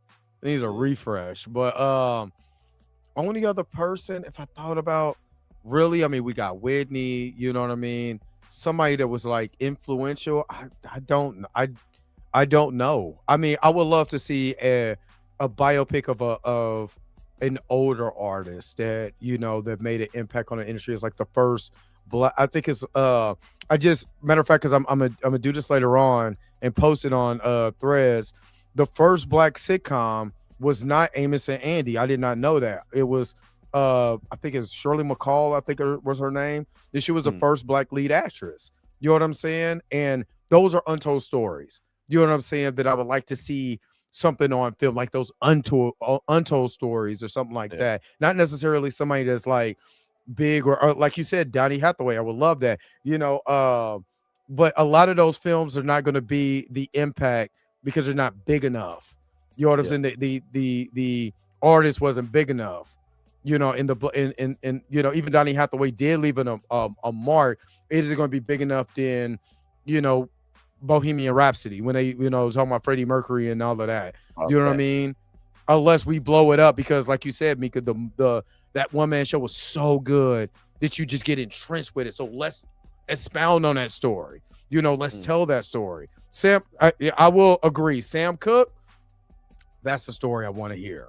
That's a story I did chase it down. I agree. I want to see that story. I would say this when it comes to these movies is that, well, yes, we're naming all of these artists, all of these, you know, influential bands and things like that. But what it comes down to is how much of an impact did these people have on music, right? Yes. Right. Like not just the Black community. We're talking about music across the board. Like somebody mentioned Ozzy Osbourne. Give me that. Oh yeah. Give me Ozzy Osbourne. Yeah. Because I mean, they're gonna be handing out baggies at the door when you show up. Here's your rubber bat. Get exactly. To it. So like, you gotta think, like, as much as we would love to see, you know, the movies that we would love to see, we have to think about just outside of the Black community how much impact people had. Like Michael Jackson had an impact on everybody, right? Everybody. The world. And the reason why Straight Outta Compton did what it did was because Straight Outta Compton was NWA. They changed how you know, they changed things, how rap was. Right. And you know, like we have to see that as much as I want a Donny Hathaway movie, how many people are going to go see this Donny Hathaway movie? It's gonna end up on BET. It'll be on BET Plus right after Madea goes to hell. Madea does the moonwalk on the moon. Right. So I think I would want to see, especially with the whole Puffy thing, I would like to see Uptown Records, like the story of Uptown Records. I would love to see that. I think that'd be dope. Mary J, Heavy D, Father MC. You know, before the scandals. Yeah, or with the scandal. Because they had, because when Puffy was with it was a whole scandal and people got stomped and stuff going on, you know. Yeah. But I would like to see that whole Uptown Records. How that came to be, how that came to pass. Because they changed stuff too. You know what I'm saying? We went New York Undercover, like that was their show. Yeah, that was New York. That was Uptown's record show. With some other stuff they did. The whole, I think, were they the first ones to do the MTV Unplugged? I think they were the first ones to start MTV Unplugged, because you know MTV Unplugged was like was Jodeci the first? No, I think it was Uptown, which was Jodeci. Oh no, it was okay. According to the Puffy documentary, it was Uptown. Yeah, I want to say it was. They Uptown. they did the MTV. So stuff like that, I wouldn't mind seeing, because I would love an Ozzy one, which I think somebody said it's in the works. NSYNC could be dope too, but I don't know. Just boy bands, if they could do like a boy bands all together, like multiple ones at the same time. At the same, I know. I mean, because they know. I mean, technically, they kind of. You know what I would love to see? A New Kids on the Block. New Kids on the Block. I would love to see New Kids on the Block. That's what I would love to see. Like humble beginnings, y'all. Yeah, they were just a white new edition anyway. So pretty much. But yeah, I wouldn't. Now that you say that, New Kids on the Block, NKOTB, yeah, man. Give me New Kids on the Block. Chubby Checkers. Backstreet Boys. Yeah. But no, definitely New Kids on the Block though, because they went through a lot. Yeah. Oh, I also learned this today.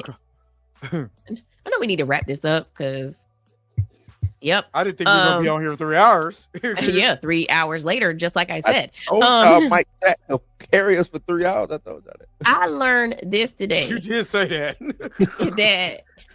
I learned this today that Michael Jackson's Billie Jean was not the first. Shut up. Was not the first Black video on MTV. What was the first Black video on MTV? The first Black artist with an S that was on MTV was the Musical Youth for Pass the Dutchie. And Pass the Dutchie to the left. Yeah. Get out of here. And Prince. And Prince Little Red Corvette. But these videos were not consistent in heavy rotation. Michael Jackson's Billie Jean was the first Black artist to get heavy rotation on MTV. Heavy rotation. Heavy so rotation. It's an emphasis, heavy rotation. Yeah. So the they other played two it. don't count. Then Prince don't count, and Passing the Dutchie don't count. So what they did was we're like, here, niggas, But no, damn. I mean, everybody's like, oh no, Michael Jackson was the first Black person on MTV. No, technically he wasn't. He was the first Black person in heavy rotation on MTV. Rotation. Because they was like, here, nigga, damn, we gonna play your song once. Be happy. Yeah. You know what I mean? And then Michael was like, no, not me. How musical youth? Yeah, Pass the Dutchie. Musical youth. Pass the Dutchie to the. How big Well, you was know how MTV? high you gotta be to pull I that know, out the right? woodworks. Somebody posted it on Threads this morning, and so I had to go and Google it, and I was like, oh, That's crazy. It does say heavy rotation. We just take the heavy rotation part out of it and be like, yeah, he was on so and so, and you know what I'm What saying? did it do for? So- I would want to know what it did for MTV, not what it did for Michael Jackson. What did Michael Jackson do for MTV? it basically, according opened to doors. it said it broke the color barrier on MTV because it was the first. He was Yeah. the first Black artist to have heavy rotation on MTV that people wanted to see. They wanted to see this video over and over again. Like the other ones didn't get heavy rotation because it was just like, okay, that's Prince. But also, you know, a little pass the Dutchie on the left. I mean, unless you high, you ain't really listening to that in your car. I'm just saying. You not listening to that in your if you say you listen to that in your car, you're a liar. That's crazy. And who made that song? The youth pastor church of It was the musical youth. Stop it. Not the youth pastor of But it's the fact that Little Red Corvette was playing on MTV. It just didn't get heavy rotation on MTV. So again, that shows you the power of Michael Jackson. Yeah. Michael Jackson was bigger than Prince. So we can hate who was bigger, Michael Jackson or Prince? Mikey Jackson. Not Mikey Jackson. Mikey Jackson. Man, yeah. So 1982, the single "Pass the Dutchie" was #1 in multiple charts around the world. Because people ride. That is wild to me. It was #1. Yeah. It was #1. Just think about that. They also earned a Grammy Award nomination for getting high. These were kids. Oh, they're still performing to this day as a duo. What's the age on these kids? The Youth Pastor Church of London or wherever they're from. What is that? It's called the musical youth. Wild though. Pass the Dutch. Okay, so this song was adapted, and Lord, please forgive me for even yeah, because I'm on your heels. I'm on your bumper. You mess it up. You already messed me up. Pass the Dutchie was adapted from the Mighty Diamonds. Pass the who? Pass the what? Yeah. Pass the P with the P word. So the with youth a K. pastor, It was with a K, not a C. It's a K. So the youth pastor Church of Greater London is singing about passing the Gucci. Okay, so I googled. I got it. Pass the Gucci. It is a 1981 Jamaican reggae song by the Mighty Diamonds. The song is based around the Rastafarian use of cannabis via cannabis pipes. Okay, but they Why just did called it Gucci though. They called it Gucci. Is that what we've been? That's what we've been calling it this whole time. It was really weed. This must be really weed. Oh man, I'm like, man. So we were like, ooh, that Gucci steak. We not. They not. So basically, they think we talking about weed. They changed it from that to Dutchie, so it could get so they could get it played on the clipping radio. Yeah, I'm clipping this. Thank you, Mika, for that nugget. So wait, Rastafari. Where y'all at? Y'all calling it? This is what it Is said. that still called that to this day? I don't know. This is what it says. It says, All the obvious drug references were removed from the lyrics. Instead of the original, how does it feel when you got no herb? The cover version refers to food instead. The song was commissioned by the record company to turn that one into a radio-friendly hit for a wider audience. And so Tony Owens came up with the modified lyrics after coming home one night on an empty stomach. He was high. Despite the lyrics being changed. Despite the lyrics being changed to specifically remove drug references, the word Dutchie later became slang for cannabis as a result of the song. And just made a whole new term for it. Pretty much. The song, it debuted at number 26 on the UK charts and rose to number 1 the following week. In February 1983, it reached number 10 on the Billboard Hot 100 singles charts in the US. Though they would have subsequent top 40 hits in other countries, Pass the Dutchie remains their only hit in the US. The song scored the number 1 position in at least 5 other countries, eventually selling more than 5 million copies worldwide. And after the song was featured in the Netflix series Stranger Things, it experienced a resurgence of popularity, entering a number of international charts. It also was in Scooby-Doo. It was. It's supposed to be in Scooby-Doo. True. For those Shaggy them, yeah. But I'm mad, Mika.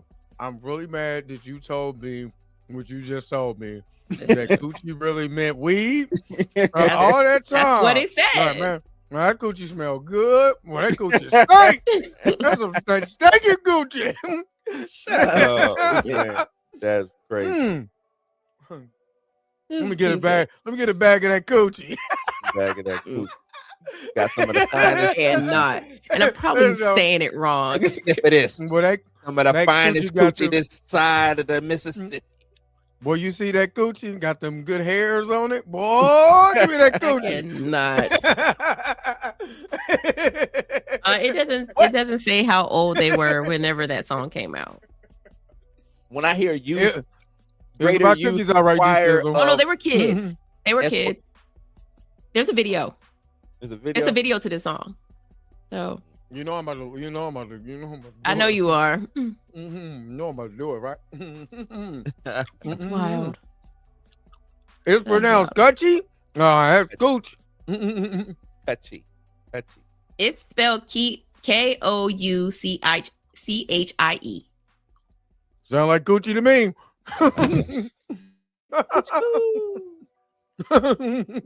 That's funny. That's one of them the more you know type situation. Right. I might do that when I clip it, be like, and the more you know. That's wow. Coochie. Sean, I saw it, Girl, You Know It's True. I liked the movie. It was great. Oh yeah, the Milli Vanilli. Yeah, I thought that Milli Vanilli movie was great. It should have got more to me. It should have been hyped more because I love that they talked to the audience and broke the fourth wall. There they go. Yeah, they look like they toured and still. I mean, first of all, you gotta be high as hell to bring the parliament in here with this damn wig or whatever. Look at his eyes. He high as shit. Hold on, wait a minute. My man popped up out of that thing like, nigga, the cookies got me. What's in the... So they going in, so they in court about some cookies that they ate. Okay. Pretty much. Yeah. And them cookies. In court about some cookies that they ate. Hold up, look at my man's eyes. Look at his eyes. Look at his eyes. Look at him. Look at him. What was in that cookie? That's all I'm saying. Is all I'm saying. Oops. This is funny. This is hilarious. Mika, you have made my night. Yeah. This 3 hours crescendo on the fact that Coochie has a whole new meaning to it. You want some of that Coochie, man. That's what happened. My man, the Jamaican dude sell weed in the hood was like, hey, man, I got some of that Coochie. And he was like, Coochie? All right, I got some Coochie, all right. Oh, man. Pass the Dutchie on the left. Why would they pass the cookie to the, Like even rewrite the song don't make sense. So I guess Dutchie was supposed to originally mean food. Ask the food. Yeah, all right. Okay. No, that's what they. That's what it says. It says it was originally supposed to be about food because the dude came home with the munchies. I mean, on an empty stomach. Yeah. So he's Smoking just that like I mean, and obviously these are kids, so they're like, pass the cookies or the food to the left, like or whatever. But obviously because of the song, it turned into something else, and then now it's like, no, that we don't refer to it as food anymore. Now I'm hearing Two Live Crew. Two Live Crew is playing in my head right now. Now I got a whole pop that Gucci hair. And it was pop that Gucci, man. Oh wow. Man, hey, how much is that? How much is that Gucci? $20, $30? I need an 8 ounce of that Gucci. That word. By the way, I hate that word. I hate it too. So vulgar. It is stupid. Hate it. Hate that word. Because for one, Gucci sounds funny and it's stupid. No, it sounds funny just, and it's stupid. It just don't. Let me get a nickel bag, dime bag of that coochie. Keep your mouth away from that Keep coochie. saying it. My bad. Keep saying it. F you, Mika. Yeah. We don't care about your feelings. The double meaning of Puff the Magic Dragon. Right. And they can never do a Two Live Crew movie. No. It'll be rated R or X. They can no, it would be rated NC-17. Yeah. I would, you know what I would like? If I would like, even though it wouldn't be a biopic, but I would like a movie like House Party, but based around Freaknik. Freaknik. Yeah. Yep. One Night in Freaknik? Just yep. Ain't even one night in Maybe Freaknik. wild. Like one weekend at Freaknik. No, like how they did one night in like Vegas. a House Party How was. they did that. You know how they did that one night in Vegas where Jim Brown, Sam Cooke, Miami. But then that One would Night be in like Miami. every other movie that we've ever seen before. Nah. Like I ain't talking about like that, Dre. I'm talking about like House Party. Like they went down to the Freaknik, but House Party. and Oh. yeah, but House Party, okay. crazy zany stuff happened. You know what I'm saying? So you Like talking it'd be a about I group need of to- friends going to Freaknik for the first time. So you tell me I need to write this? Is what you telling me? That's what it Hey, sounds like. Oh, it'd be hard for you to pull that off because then you would literally have to recreate Freaknik. You ever I been mean, to Freaknik? Any of y'all? No. No, I've seen the videos though, but you would literally have to recreate Freaknik. Like you would need Yeah. hella extras for this movie. Right. I think I went to one of the last Freakniks. I went to 96. Yeah, a group of friends going to Freaknik for the first time. Like I ain't gonna say the last Freaknik. Like no, we talking about Freaknik like prime Freaknik. Yeah. Yeah, that's Girls 90s dancing on top of Freaknik. on the TV. I mean, not TVs, on top of cars and Shedding mailboxes and Shedding 285 down, shedding 20 down. Yeah, man. That's Freaknik. like you would have to use footage from previous Freakniks in order to pull this off. But then they end up like at a house party during Freaknik, and that's what All the it shenanigans goes happen. down. All the shenanigans happen. Yeah. Or it's a guy trying to get the Freaknik. That too. Ooh, that actually It'd actually be better. would be better. He's on the Greyhound bus trying to get the Freaknik. Like, if you on the Greyhound trying to get the Freaknik, you need to. That's your first problem. Yeah. It's gonna take it. By the time you get that Freaknik, it's gonna be over with. Period.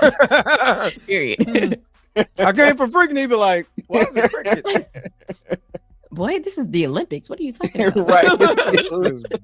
This ain't what I thought it was gonna be. It's boring here. Oh, Freaknik man. over. Yeah, it Nah, is. boy, this is the Olympics. Oh, That's crazy. I can't see where the hose is at. Excuse me, sir? I do apologize, my good sir. I don't think they're here. Oh, Lord. That was funny. That was funny. All right. We can go ahead and it's a running rated R comedy. That would be funny, like a road trip. But yeah. Final thoughts and then what y'all got going on. We already did our final thoughts. We did? Okay. What y'all got going on? Whoosh. Damn, Jermaine, the party's over.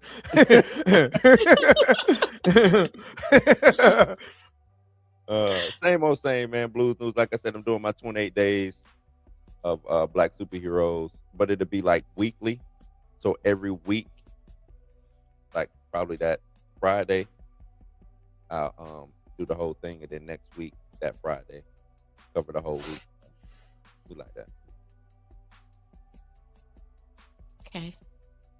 I posted this on Threads, but I know a lot of people don't follow me on Threads. But the lineup for this month.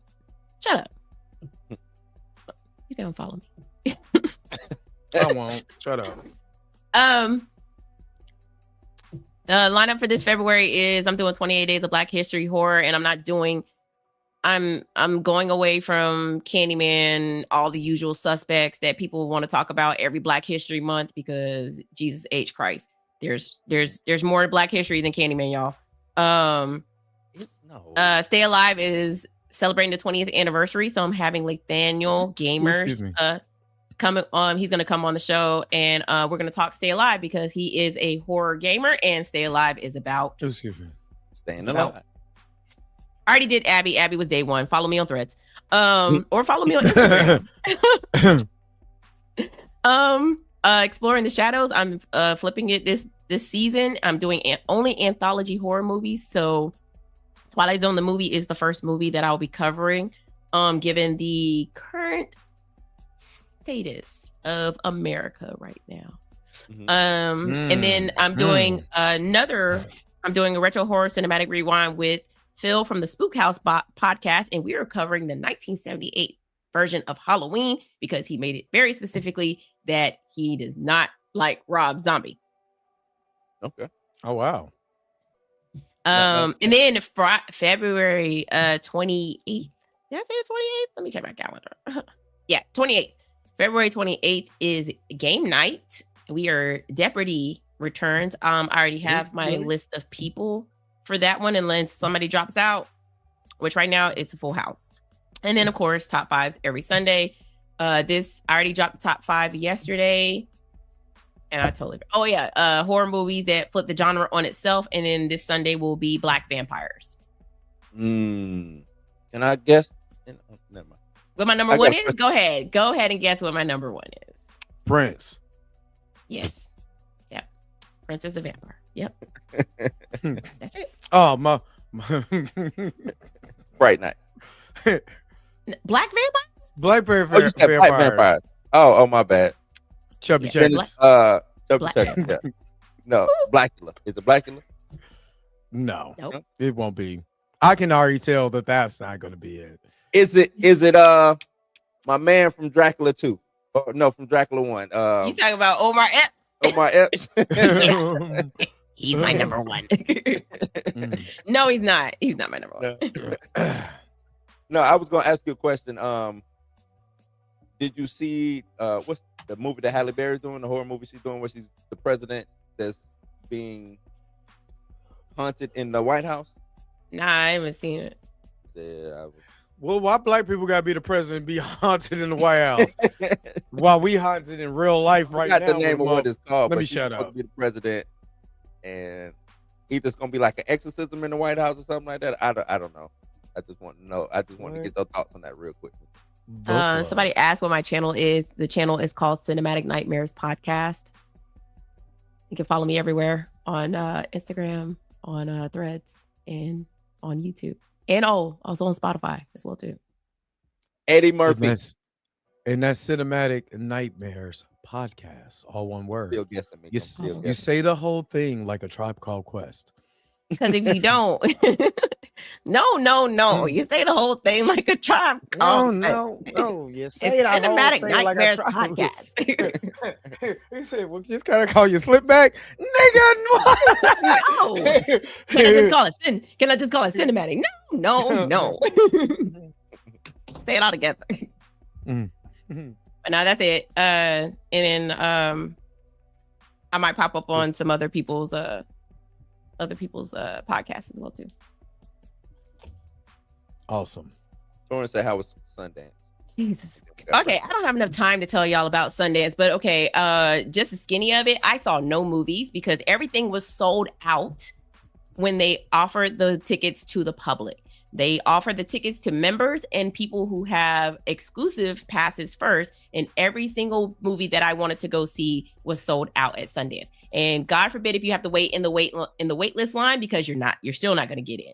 I waited in the wait list line for like 30 minutes, and then they came out and said nobody's getting in. So I saw no movies at Sundance. I did not attend any panels as well either, as much as I wanted to. I kicked it, I drank, I ate, I met T.I., and I met Trevor Ariza, and I met Isaac Keys from Power.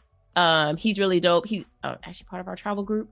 I also met an executive from Netflix who is getting ready to do a religious horror film. So he was really interested in my podcast, and I might have him on as soon as that drops. So we shall see. That's amazing. But will I ever go back to Sundance again? Yes, but definitely gonna go as the press and not as a regular Joe Smo, because you won't get a ticket. If it goes and apparently they do this every year, so they sell out all the tickets because it goes to the members, the press, and then the press don't show up. You get on the wait list, and you hope and pray to God that you can get in on the wait list. And it's not as all. It's cracked. I wonder how hard it is to get press credentials because I'm trying to get them for CinemaCon, and basically they're telling me that you're not pressed, buddy. So I wonder how hard it is. Well, Sundance is doing it differently. They are opening up applications to podcasters. So they consider you to be a part of the press. There was actually somebody that I follow on Instagram. He got selected as a podcaster to be part of the press for Sundance. So Dre, wake up.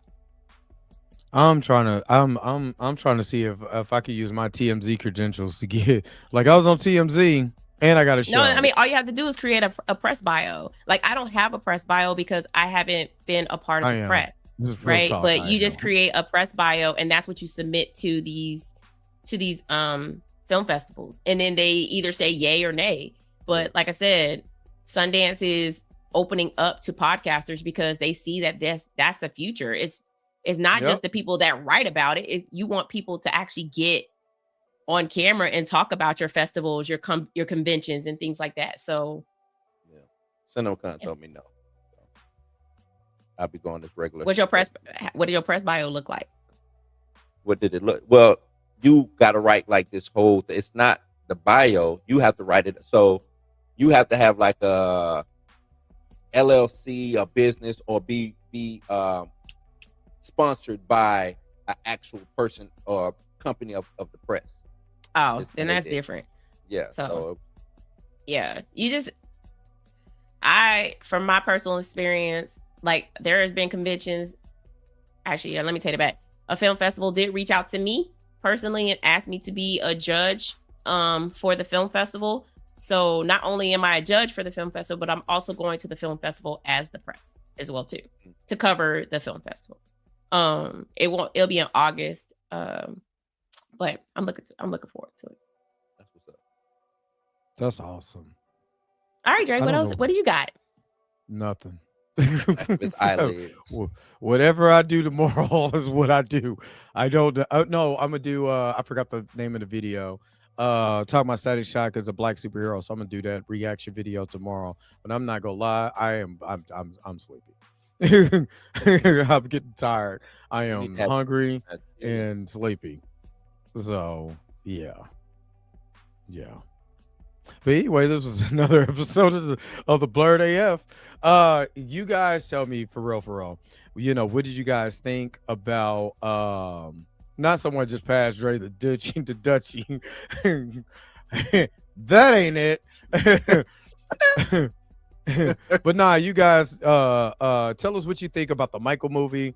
Are you guys excited? What are you guys excited about 2026 as far as movies? We are in Black History Month, so if you have stuff that you want us to take a look at and stuff like that, of course we're all open. You know what I'm saying, for your suggestions. We might not take them, but we're at least open. Nah, just playing. You know, just pass us your information and see what you. what you want to think, and we'll holler at you guys. But anyway, let's get up out of here, man. Peace, Vibe and Vibe Higher. Shut up, Mika. And just enjoy the rest of your night. Where's the let's get out of here? Shit.